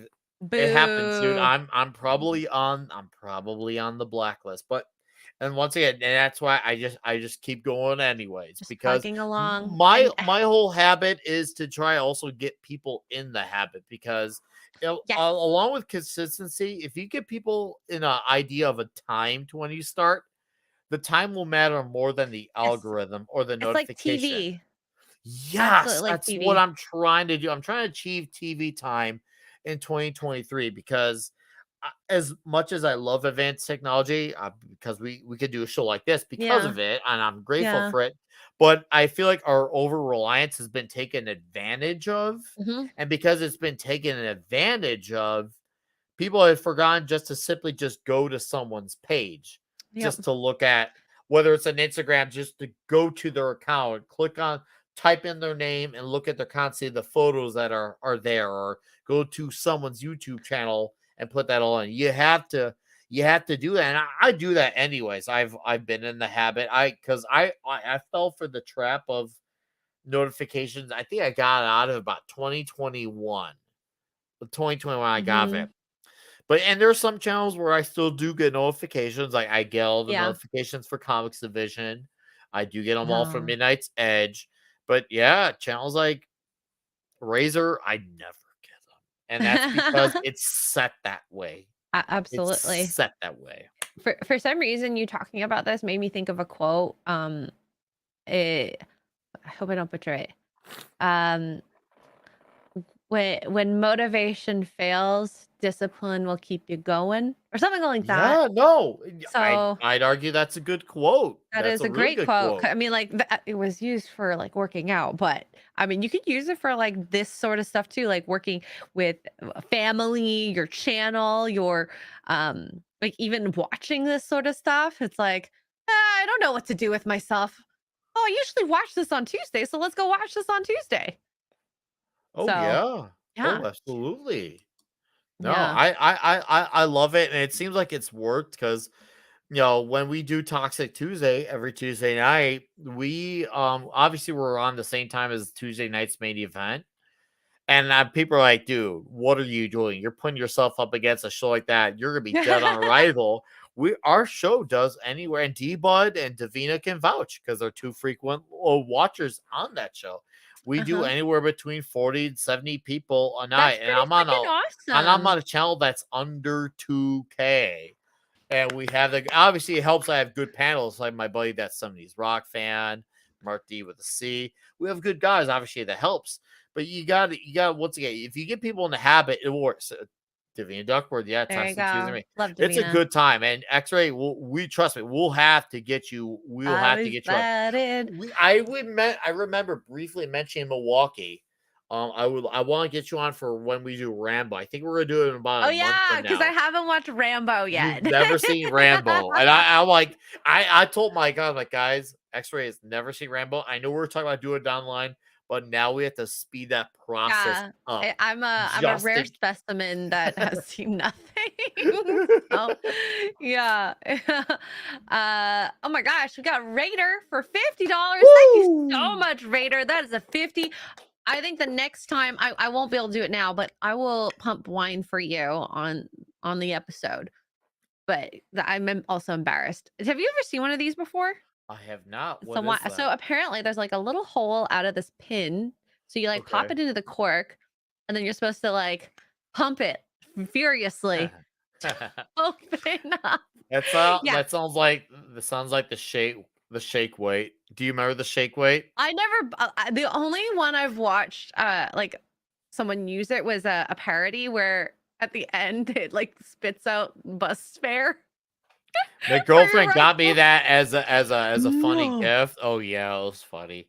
She gave me a shake weight. If you ever want to make funny content, you should bring it to your next meetup.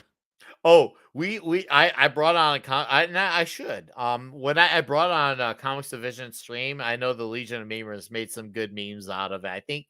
I can't remember if it was Core Member or Release the McCracken, but someone made some, or it could have even been Devil Made Me Do It, but someone made really good memes of the shake weight in my hand.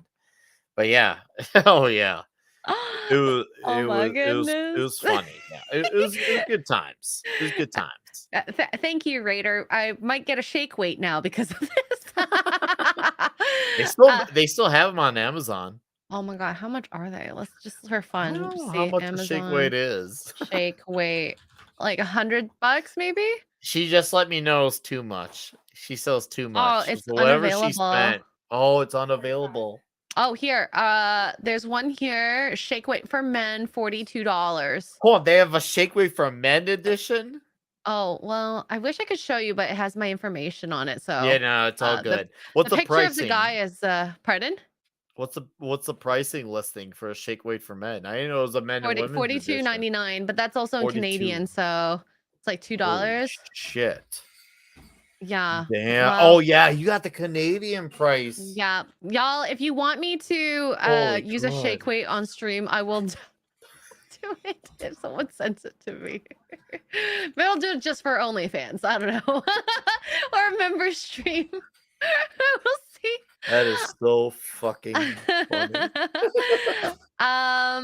Okay, so Andrew Matthews with 2 British pounds says, "Is Dan Vasc heavy metal or soft?" Okay, I see Andrew here meant soft rock. Soft rock. Okay. not soft metal. I would actually argue that I'm sorry, it's not Andrew Matthews. Dan Van. I'd say traditional heavy metal.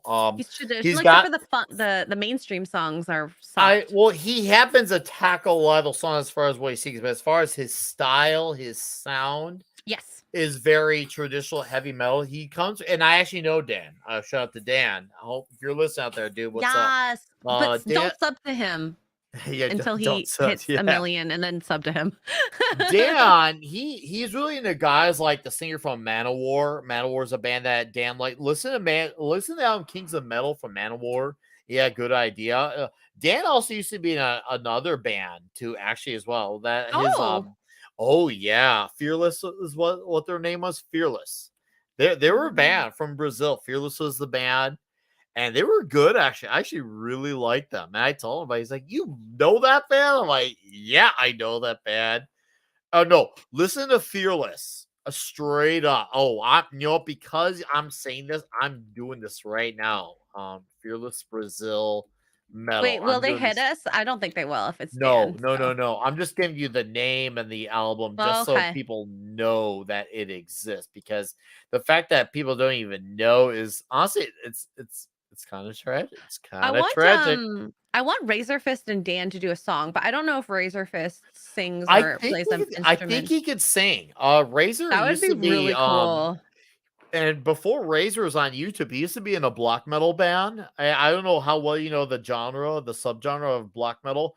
Black metal is like the most evil of the evil of the evil. Like he was the most evil song.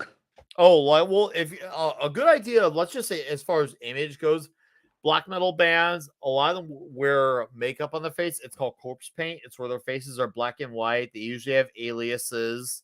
And they have really, really evil lyrics, basically. Let's just say really evil. And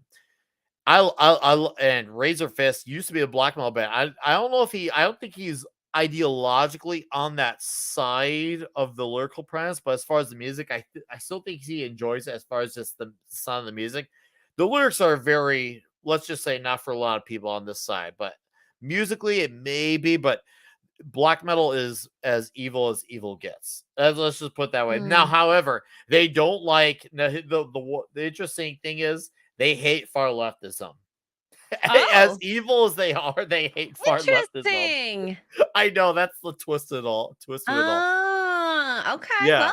Well, good to know. See, Jason Webster from 5 More Australian. Thank you so much. I do not all that much. Every now and then I will have sake with teriyaki salmon for dinner. That sounds good. I love a teriyaki. Sounds delicious. That's what that sounds like. Salivating now. Straight up. Jason. Oh man. Good job. Thank you, by the way, for the $5.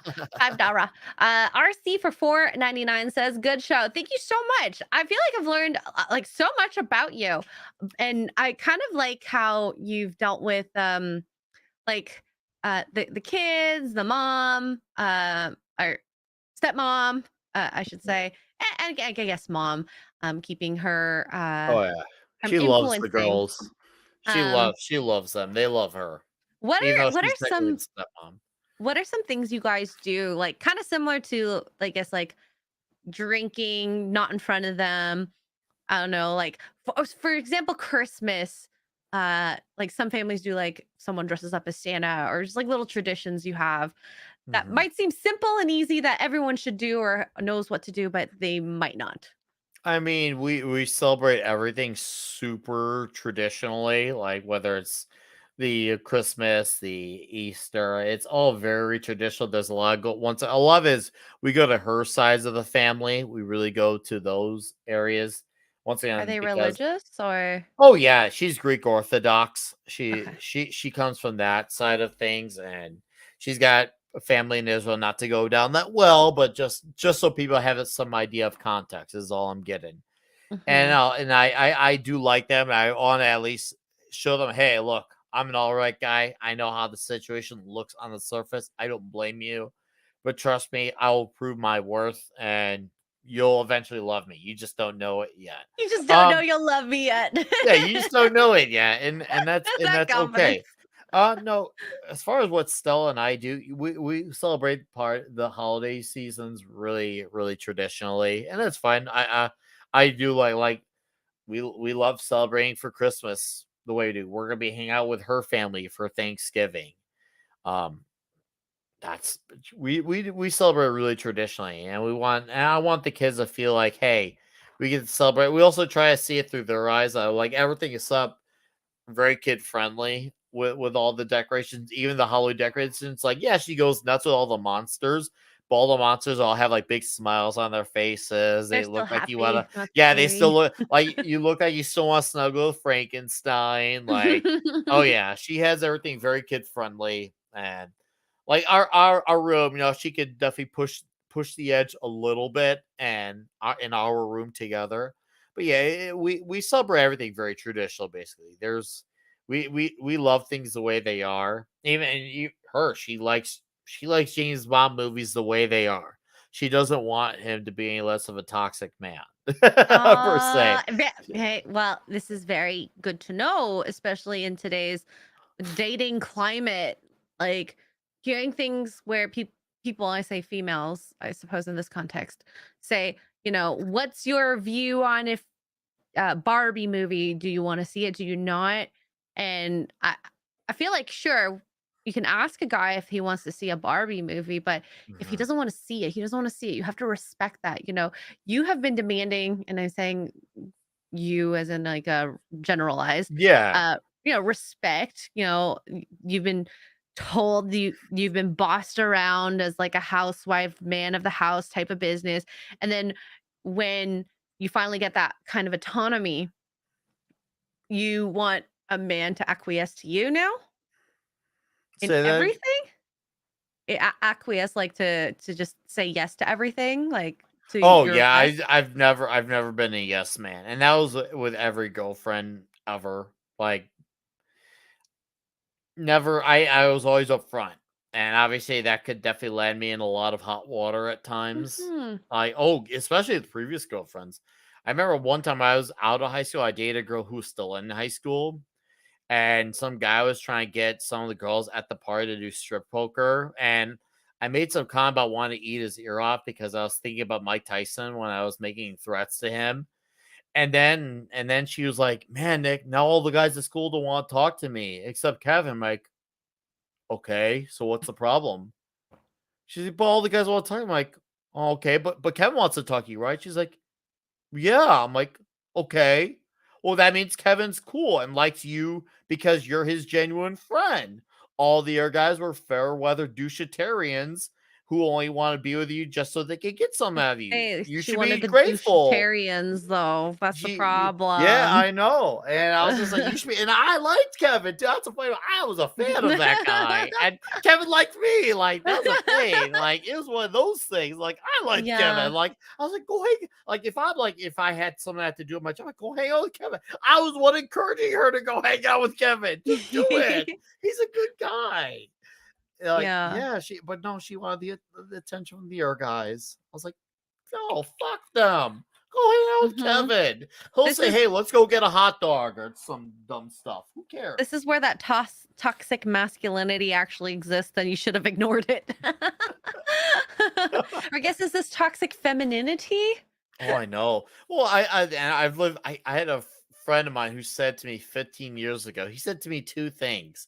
We were at an abandoned amusement park. He said two things Mhm. to me, and both of them stuck out. But the one that's relevant to this stream is once you don't go in style, you never worry about going out of style. Yes.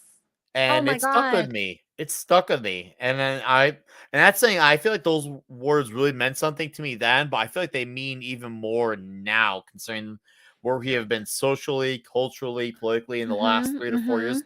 I feel like those words have so much more power and significance and impact now. Absolutely. One of my favorite podcasts to listen to, they have a segment called FML. It's like Fix My Life. And they Mhm. call asking these questions. And this one I would be so stumped to answer. And you don't not have to necessarily answer this because I actually do have a follow-up question. But the caller was calling in because her daughter and her have like she's 16 years old. The daughter is so stubborn and doesn't want to talk to mom about anything. Like she'll literally go get high. Her mom will be like, What are you doing?" She's like, "I'm cooking because I'm hungry." And she's like, "Are you high?" She's like, Yeah, so what?" Can you imagine as a 16-year-old saying that to a parent? And I mean, their advice, it was very interesting, was, she doesn't want to talk to you.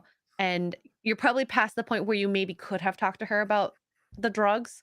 Mhm. So go maybe a therapist, a third party that would be someone she would talk to would be the best for her. And I think that like that was good advice. But they posited that TikTok is very powerful. Social media is so powerful. When you hear these voices say things where um, it's cool to be a rebel against your parents, it's cool to do drugs or whatever it is, doesn't matter the topic, that it's hard to override that as a parent. And I guess my question to you is, do your kids have anything to do with social media at this point? Not one bit. They know those are things, they know they are around, they know they exist, and that's one of the few things I've been very upfront with them. Like, and in our household, we don't have the news on ever, and Ever. I'm not ever, Wow. ever, and I'm not saying, "Oh, we have one side or versus the other." No, we have none of it. We don't put on the news. Hell, my kids see TV a few hours a week. A week. Wow. And when they do, maybe we'll watch a movie together, or one of the few cartoons they like, they really like this show called Bluey. Bluey is fantastic, by the way. You should absolutely watch, but Is that on even you and YouTube? I don't I maybe. Oh, let's put it this way, even you and Mark would like it. You would think you would when you look at Oh, the a animation kids show? style. I mean, I like Oh, kids it's this stuff. family of dogs, and each episode's like 8 minutes long, and they have these super wholesome adventures every Ah. episode. There are times where me and Stella we'll heat up cheesy bread in the oven, and we'll get drunk, and we'll watch Bluey episodes at night, just her and I, with the kids asleep. Aw, that's cute. You know what? That makes me think of there's a Netflix a reality show where these little Asian kids go on like these adventures to like do tasks or errands their parents have asked. And it's so Yeah. funny because they get lost on the way because they're like, "Oh, juice. I want juice."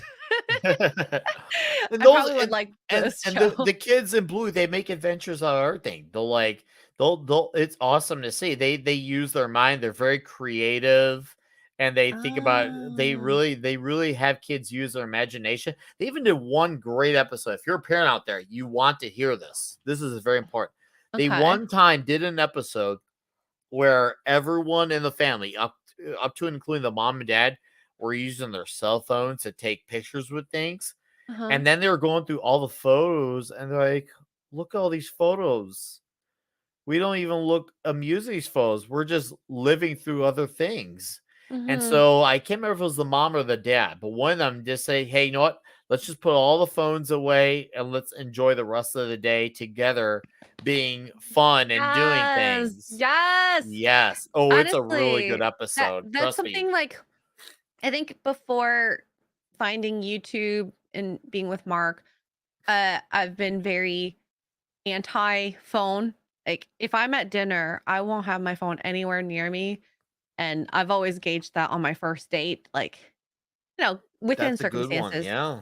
Yeah, you Yeah. you you get once where you look at your phone, but if you're constantly looking at your phone, I don't know. I can't. I can't. No, You're that's a good rule. I used to have mine more urgently when I first started dating Stella because we have of my kids. children. Yeah. There's a different A there very, if I very was dating reason. a dad, I'd be okay with that because if there's an emergency, I hope you'd wanna leave. Yeah. Oh yeah. Should be standard. Should be standard. And yeah, the kids are great. The parents are great. And there's even great episodes that are kind of centered around the parents too at Mhm. times. It's great. They up there, right? Thank you, Fenrix. Uh, Yeah, the parents are great. Like the mom is great, the dad is great, the kids are great. Bandit. Bluey and Bingo. Yeah, that's the dad's Uh-huh. name. Is Bandit. The mother's name is Chili. Bluey and Bingo are the kids. Oh, it's great. And like I said, each episode's Uh, 8 minutes, but each episode's super heartfelt, it's super wholesome. it's You digestible for a short time. and you makes you want to watch the next one. It straight up does. Ah. It's like children's shorts. Oh, it is. And the humor. Oh man, does the humor land? The humor There you go. absolutely land. Even for the adults, the humor lands. Really, Oh really. yeah. See, It's one of those cartoons where the adults can enjoy it just as much as the kid. I've already searched where to watch it, so I might just get it on Apple TV because we have nieces and a nephew, and if they want more like kid stuff, that's perfect. I love the Wiggles. They're not at the age where they love Okay. the Wiggles yet, and Okay. when I went to go visit my girlfriend and her son loves watching the Wiggles. So Oh, by the good, end of it, we're good. doing the dances together. I don't remember anymore. I probably should, but I'm sure if we put Wiggles music on, I'd probably get it back pretty easily. So yeah, Nice. I love kids shows. Oh, kid. Love them. I have to So say that's one of the things I miss from being a kid is not because it's one of those I want to be a kid again. It's because the shows that came out I can enjoy now that I did then, and I can also view it differently and still get enjoyment. It's different the way I enjoy it, but it's the fact that I still enjoy it. Like back the day, I would watch once again Batman the Animated Series. Okay, best example. When I was a mhm. kid, I enjoyed it because it was Batman being a hero fighting villains. Cool, that's great. But I watch it now and I enjoy it very differently. But I enjoy it equally as much, maybe even more, because I look at the themes and the animation style and I'm like, wow, there are some really good stories here. There's It's some really talent deep back then. philosophical stuff. You realize like they didn't like, yeah, they made cartoons marketed first towards kids. That was the target audience, but I feel like there had to been like, in case you're an adult, hey, you'll get this too. And I feel Yeah. like adults benefited from that experience, even old school Looney Tunes and Tom and Jerry, because Mhm. now that's one of the shows you can enjoy equally as a kid and adult for the same reason. Cartoon violence. It never gets Cartoon old to laugh at. violence, Yeah. yes. It never Yeah, gets old to laugh at that. So that was like easy. So I really miss that thing, because nowadays it feels like I feel kind of bummed. Like, besides obviously Bluey's one of the few exceptions, but a lot of kids cartoons, they feel so they're dumbed boring. down. They're really dumbed down. They're I want the kids to have their things. yeah, So luckily Bluey is out there. We're so lucky Bluey's out there for kids who know, because yeah. there's not many cartoons for them to latch up. Like, this is our generation's main cartoon. Well, it's just trying to pacify the masses, it seems, and people aren't as inventive. Like, kind of bringing just Hollywood in general. Like, the best show I can think of is probably Doctor Who, because we've seen iterations of Doctor Who from the '60s to today. And I mean, I'm in New Who and watching that, and even in the early 2000s, the show is fantastic. And just like the kids cartoons, because those are probably around like maybe a decade after my kids cartoon age, but I Mhm. can only imagine the '90s was better. And to how where it is now, they just want to treat us like sheep, Like, you're herding us stupid. around. Like, you're stupid, and it's the equivalent of a McDonald's product nowadays. It's just put out there just for you Mhm. to enjoy, Consume. and then yeah, I know that word's cliche and almost practically a buzzword at this point, but is it relevant? Yeah, it's absolutely very Yeah, relevant, because everything is very a flash in the pan nowadays, except yeah, it's not a million views, it's a few views and it's all flash in the pan, and there's nothing yeah. that sticks and it's rememberable. Something you come back to. Bluey, me and my girlfriend, me and my children, my girlfriend, even when she's on her own, we could go back to a Bluey and we can enjoy it repeatedly, Mhm. and like, oh, that's such a funny moment, or hey, that's a really deep moment, Yeah. it's so great. It really is a breath of fresh air. It almost doesn't make sense even that it came out in this day and age when it did, because it does not fit in with a lot of the shows that come out, but I'm so glad it's out there, because I'm gonna have to uh check it out. oh, please trust me, you'll like it. Yeah, we will watch Bluey. Oh, now my kids do like they do like old traditional Disney movies, old Pixar movies, Do you have like VHS Aria. or No, we just had the movies on Blu-ray and DVD. We get oh, physical okay. media. We get physical media all the time. Stella and I have both been always about physical media. like Arya, she really loves Bolt. That came out 08 or 09. She really loves Bolt. That was about that dog. That was I don't think that was actually Pixar, but it was Disney. It was a dog who thought he was a superhero only to find out that he He's a was a regular dog dog. for a regular Oh dog for wait, a is that TV the one with show. Miley Cyrus? I Yes. believe so. Oh, I love Yeah. that movie. It That was a was a good great movie. It was a movie. really Oh, good movie. And Arya has rewatched Bolt before. Of course, now we've rewatched Chicken Run, oh, I love Claymation. Chicken Yeah, Run. Chicken Run's really good. And Uh-huh. I want them I want them to enjoy like kids things because it's like, yeah, I enjoy that stuff too. I love it. I still do. So Yeah. yeah, I big do big too. dad rules. Yeah, big dad I rules. love watching reruns of Mulan, well, like reruns that I put on. The animated Mulan was I So remember when I saw it in good. 90. It's fantastic. It Still was holds like up my now. favorite It's Disney the best. movie. So during the times that you're not watching the kid or watching a movie with the kids, or they're at school or in transit or whatever, what do you do to occupy their time? I'm just curious about that. If they're not on social To media. occupy the since they're not they love doing crafts during the day. They love Ah, crafts, they like making things, they like drawing, they like reading, they like building Legos together. They also have their own like American Girl sets too. So they like uh, American Girl, they both like Legos. They also have ah. lots of animal-based toys too. Like they both have like an ocean of stuffed animals each. Like sometimes I have to look for Arya in her Is it bed more of than stuffed mine? animals. Oh yeah. Oh yeah. I remember helping Arya build back her bed, put new bed sheets because we had no way to wash her bed sheets. And the amount of stuffed animals we had to get off that bed just to get to the bed sheets. Oh yeah. I love that. I love that. She sleeps in like a cloud of warmth around here Her all stuffed year long. animals. We so I don't know why this always happened, but I had a queen bed and I'm like this I was just literally the smallest human being. I was usually like the 10th percentile of the low end. Yeah. Um and half of my bed would be stuffed animals, whether it be the bottom or the side. And then I'd take a teeny tiny sliver on my bed, but it was the perfect. I loved it. And because I didn't want to rearrange my stuffed animals, I spent a lot of time arranging it. I wouldn't move on my bed at all. So there was like a little lump where I would have laid. My parents like, what is I don't understand. Anyway, so I understand that. That was the younger one that had the stuffed animals, right? Older one. Now the Older younger one. one has her amount of stuffed animals. She does have a good amount, but she really likes American Girl.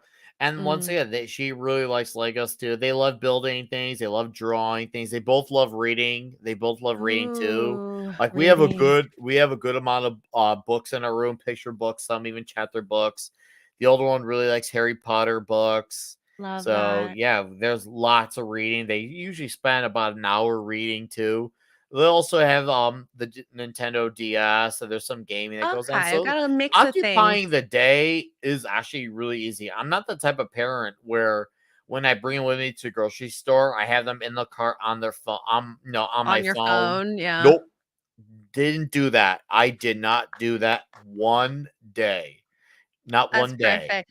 I think whatever you're doing sounds like a very good, especially as a single parent at the time for however long, like 4 years prior to Stella kind of taking a role of, another parent. Like you have gone through leaps and bounds trying to create this like healthy atmosphere for them from Oh the sounds yeah, of it's it. So important, which is wild to think because once again, I went anywhere and everywhere, passed out places that I was like, why did I do that?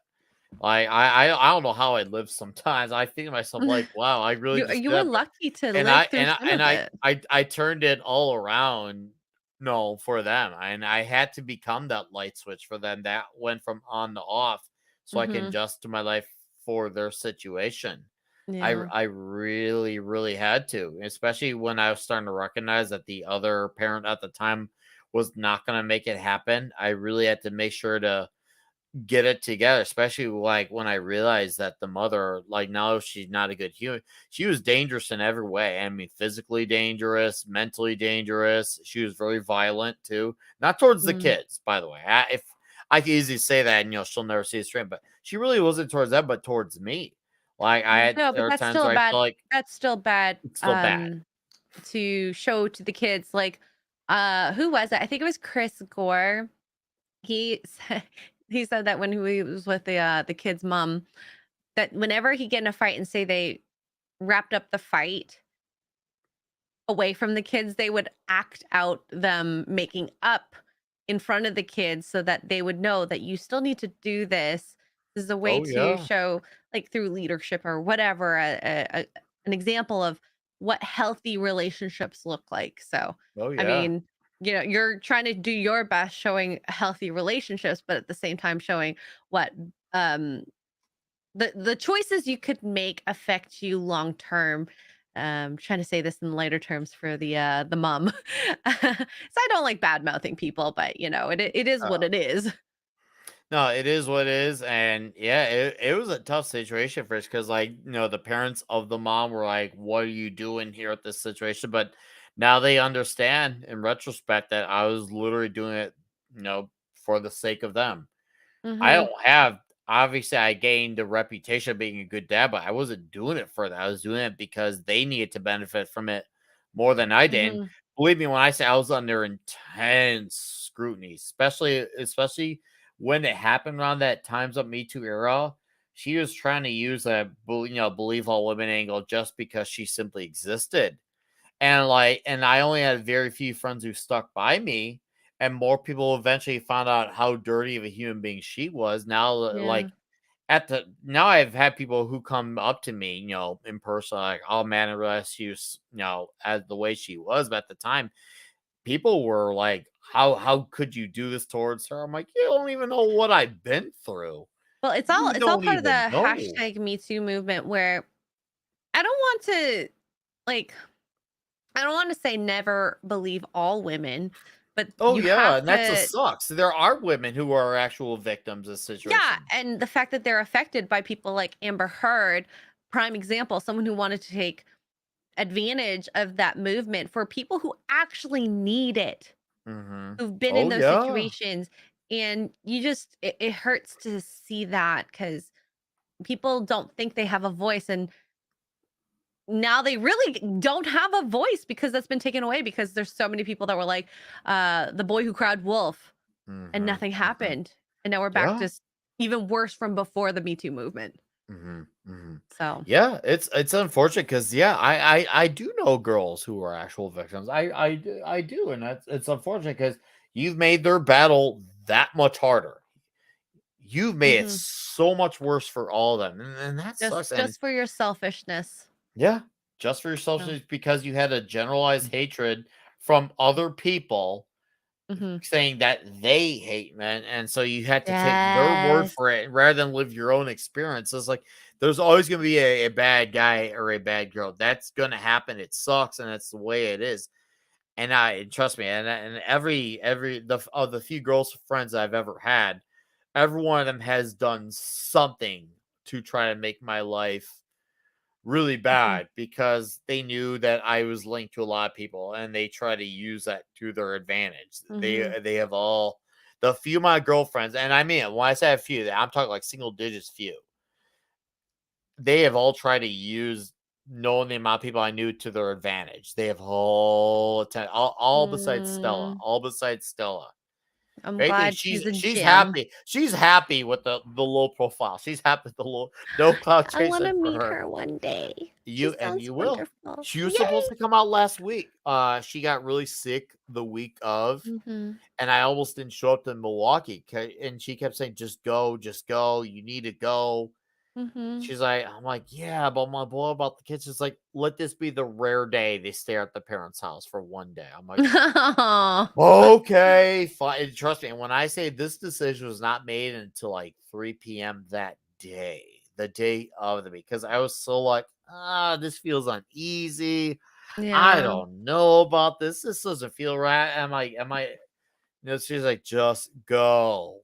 Yeah, I was they have people watching. Your girlfriend can take care of herself, it sounds like, if she's able to have a conversation with you, and I'm glad you did come out because we wouldn't be here. Literally, we wouldn't be here without you. No. Literally is. So she vicariously helped make the show happen in her own way. Yes, absolutely. Thank you, Stella. By the way. We got a few more super chats. We got Jason Webster, another 10 Australian, says George Carlin on Soft Rock, pseudo whiteboard crap made by hands with names like Men Without Testicles. Wow, I have no idea what I'm saying. Mostly made by those who think wind chimes no, they're not, are musical instruments. I mean, like, if you want to count a flute as a wind chime, then yes, they are a musical instrument. But I don't know. Do you actually mean actual wind chimes? I think he means actual wind chimes. Okay. I think he means actual. That's my educated guess. I do think he's being literal with that. I played the flute. I actually loved playing the flute. It was the smallest instrument to carry. And Jason Webster with another 10 Australian. Thank you so much. I grew up watching and loving Disney animated classics like Sleeping Beauty 59 and syndicated run of the Flintstones 60 to 66. I don't think I watched that. Oh man. Whew. Battle of the Planets. Haven't watched that. 78 to 80, which led me to study animation. Are you an animator, Jason? Sounds by the way? like it. Yeah, that is pretty freaking cool. That is cool. Actually, you know what's so funny? I met a producer of the news channel from Australia on my hike in the Alps, and I thought that was like a weird, like, interesting meetup. I'm like stopping myself from saying I'm a producer too, because I don't want to mix private life with internet life. No, and definitely do not. Like, I know how to tell people a lot of stuff without telling them anything. And I feel like I've done a very decent job of that today. I think I've done a very good job of that. You did a great job.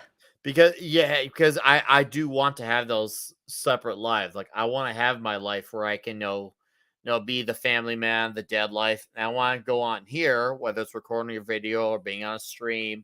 And I want to be able to have the Andrew WK flip the switch and go into party mode and have the show right, because I do know when I'm on YouTube, there's an audience there, whether it's me supporting another channel stream or me hosting around. I know there's people there, and whatever's going on in my life doesn't matter. I need to be there for that audience. I need to make sure I have my game face on.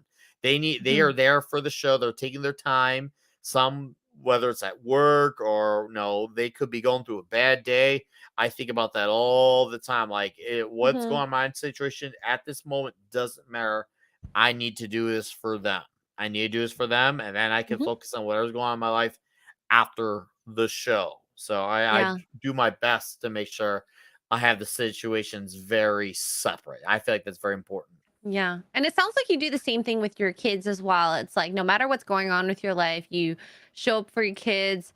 And I'm glad you have a lot of energy, because dang, you're making up for two people at the time when you were like single.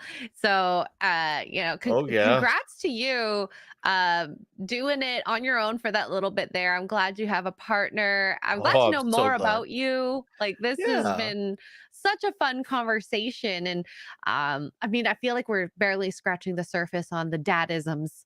I could do an E-True Hollywood story on it. It would be the baddest episode ever. I've seen many episodes of this E-True Hollywood story, but this was the greatest one. This was really, really fantastic. It's perfect. I love it. So we'll just wrap up the episode. So make sure you make it to your toxic stream. Where can people find you, and what's the movie you're watching again? Well, tonight we're talking The Spy Who Loved Me on Toxic Tuesday. This is a weekly Tuesday night stream. Yes, it is at the same time as Tuesday night's main event. And I do know people who catch the main event and they catch Toxic on the replay, or they'll catch Toxic Tuesday live and watch the main event on the replay, vice versa. Yep. So whichever way you prefer it, either way you should catch it. Right now, we're on James Bond month, and on James Bond month, we're talking Roger Moore era for this month. Tonight is The Spy Who Loved Me. That is on my channel, 32 Flavors of Nickweiser. And so that's my Tuesday show. On Friday night, we do a comic show where basically we talk comic books and we get drunk. And then I post videos, 1 to 2 a week. And mostly this year, it's been very comic heavy this year, but I do have people who've been asking for metal-based ones, and your prayers have been answered. Trust me, they're gonna come. Oh, they're gonna come. So they're gonna come. Yeah, they're gonna come. So oh my goodness. I have been listening to your cries. This year's been really comic heavy because I really want to really get that comic book crowd in. And it's like, because I pulled in that movie crowd 6 now I'm trying to get that comic crowd. So the metalheads have been all very, don't forget about me. I haven't forgotten. Don't worry. We're gonna make up for he's lost wearing time. A metal. I'm assuming Iron Maiden's metal. Yes. I'm actually not. Okay, thank you. A metal shirt. Can you tell I'm not metal? I think it's great. I think that means you're waiting to hear your first Iron Maiden album. You don't even know. Oh, there we go. There we go. Yeah. Do you guys want to see a stream of that? I don't know if you can, because it'll just be me like sitting in silence because I can't play the music. Rumble. You have to do like a Rumble duel thing. Oh, that's true. Yeah. Maybe. But yeah. Anything else you want to plug? Or is that it? Come check out my channel. I think you'd have fun. And it'll help you feel mentally balanced. That way, when you go into culture war material, you're a little bit more upbeat, because when you hear it endlessly all day, every day, it can wear you down. And as someone who talks about it on Comics Divisions, you can only talk about that so much. And it needs to be talked about. It needs to be talked about. But for your own mental stability, trust me when I say, we'll provide you a fun time, and a toxic one at that. Thank you for having me, X-Ray Girl. Oh, that was I do appreciate this. This is wonderful. Very fun time hanging out with you and Tugs. I always feel like I walk away from these conversations because I get a lot of girl perspective just with like my girlfriends, obviously. Yeah. Whereas like getting a guy's perspective, this doesn't happen often. I don't think I talk to dads in this nature about relationships, about family, and it's just nice to actually open these conversations. Plus, with the red pill and the manosphere and how toxic it can get and angry it can get, it's nice to actually talk about the positive stuff. And I mean, not everyone's in the place where they are in a relationship or have kids yet. But hey, if you can learn something from that to get yourself to that point, you're a bit more prepared.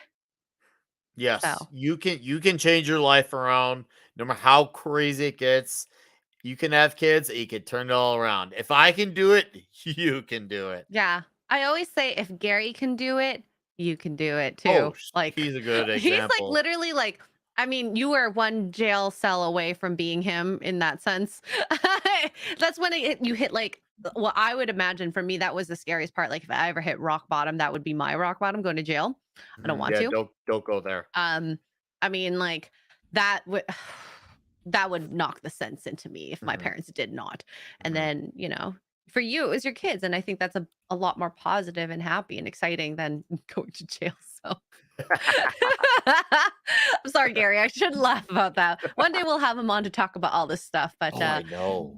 I'm excited. He's just super busy right now. And I already told him, I'm like, I don't want to ask you when I know you're busy. I know you're interested, but I know you're busy. So we'll wait until next year. Jason Webster for 5 Australian says, I have also graduated from Griffith University majoring in film and media studies and journalism. I have written film reviews. Wow. Do you have a YouTube channel, Jason? You should do a YouTube channel if you haven't thought about it already. Just maybe if you have done film reviews, this is maybe a good way to do a video. I love video essays. Seeing who are some of my favorite video essays? Of course, Mahler. So like, his are like, I can't imagine reading his writing. It's probably like 25,000 words long. But I like Amala and Sydney and Abba and Preach, but the Abba and Preach don't do video essays like the other two girls do. But in any case, guys, I'm going to be playing Mines of Moria at some point tonight. You definitely should check out the Bond review. I did drop the link in the chat, and I'm going to drop it again. It's at 9:30. Yeah, 9:30 Eastern. So in an hour and a half from now, we will start. And It's good, great. Talk about the greatest toxic male character in all of fiction to me. I think James Bond is the embodiment. He drinks, he gets the ladies, he also has fun, and he looks good, kicking ass and taking names and being a hero. I feel like that's the perfect toxic character to talk about. I So totally think of Cavill as Bond. It I know sucks that he's I not him. I know we'll see how it happens in the future. I've heard about him or Aaron Taylor Johnson. I feel like Aaron Taylor Johnson's too yoked to be him now.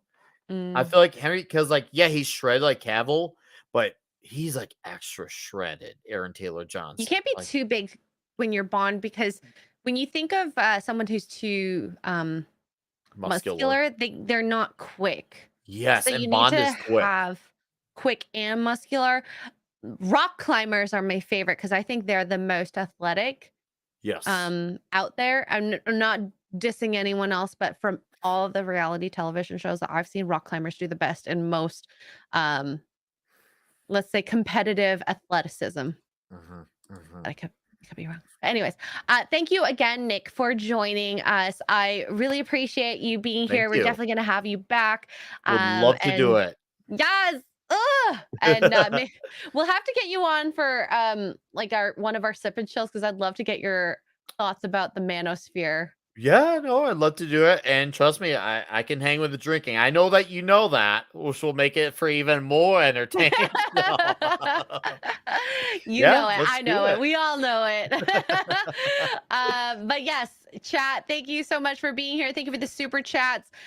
Tomorrow we'll be back for Sip and Chill, 9 p.m. Eastern with Tugs and I. We're going to chat more manosphere stuff. And I saw in the chat someone did ask about the show Love of Lena. I will talk to Tugs tonight and see if maybe we'll do like a reaction and make a video of it. So, yeah. Killer. Anyways, love you guys. Bye.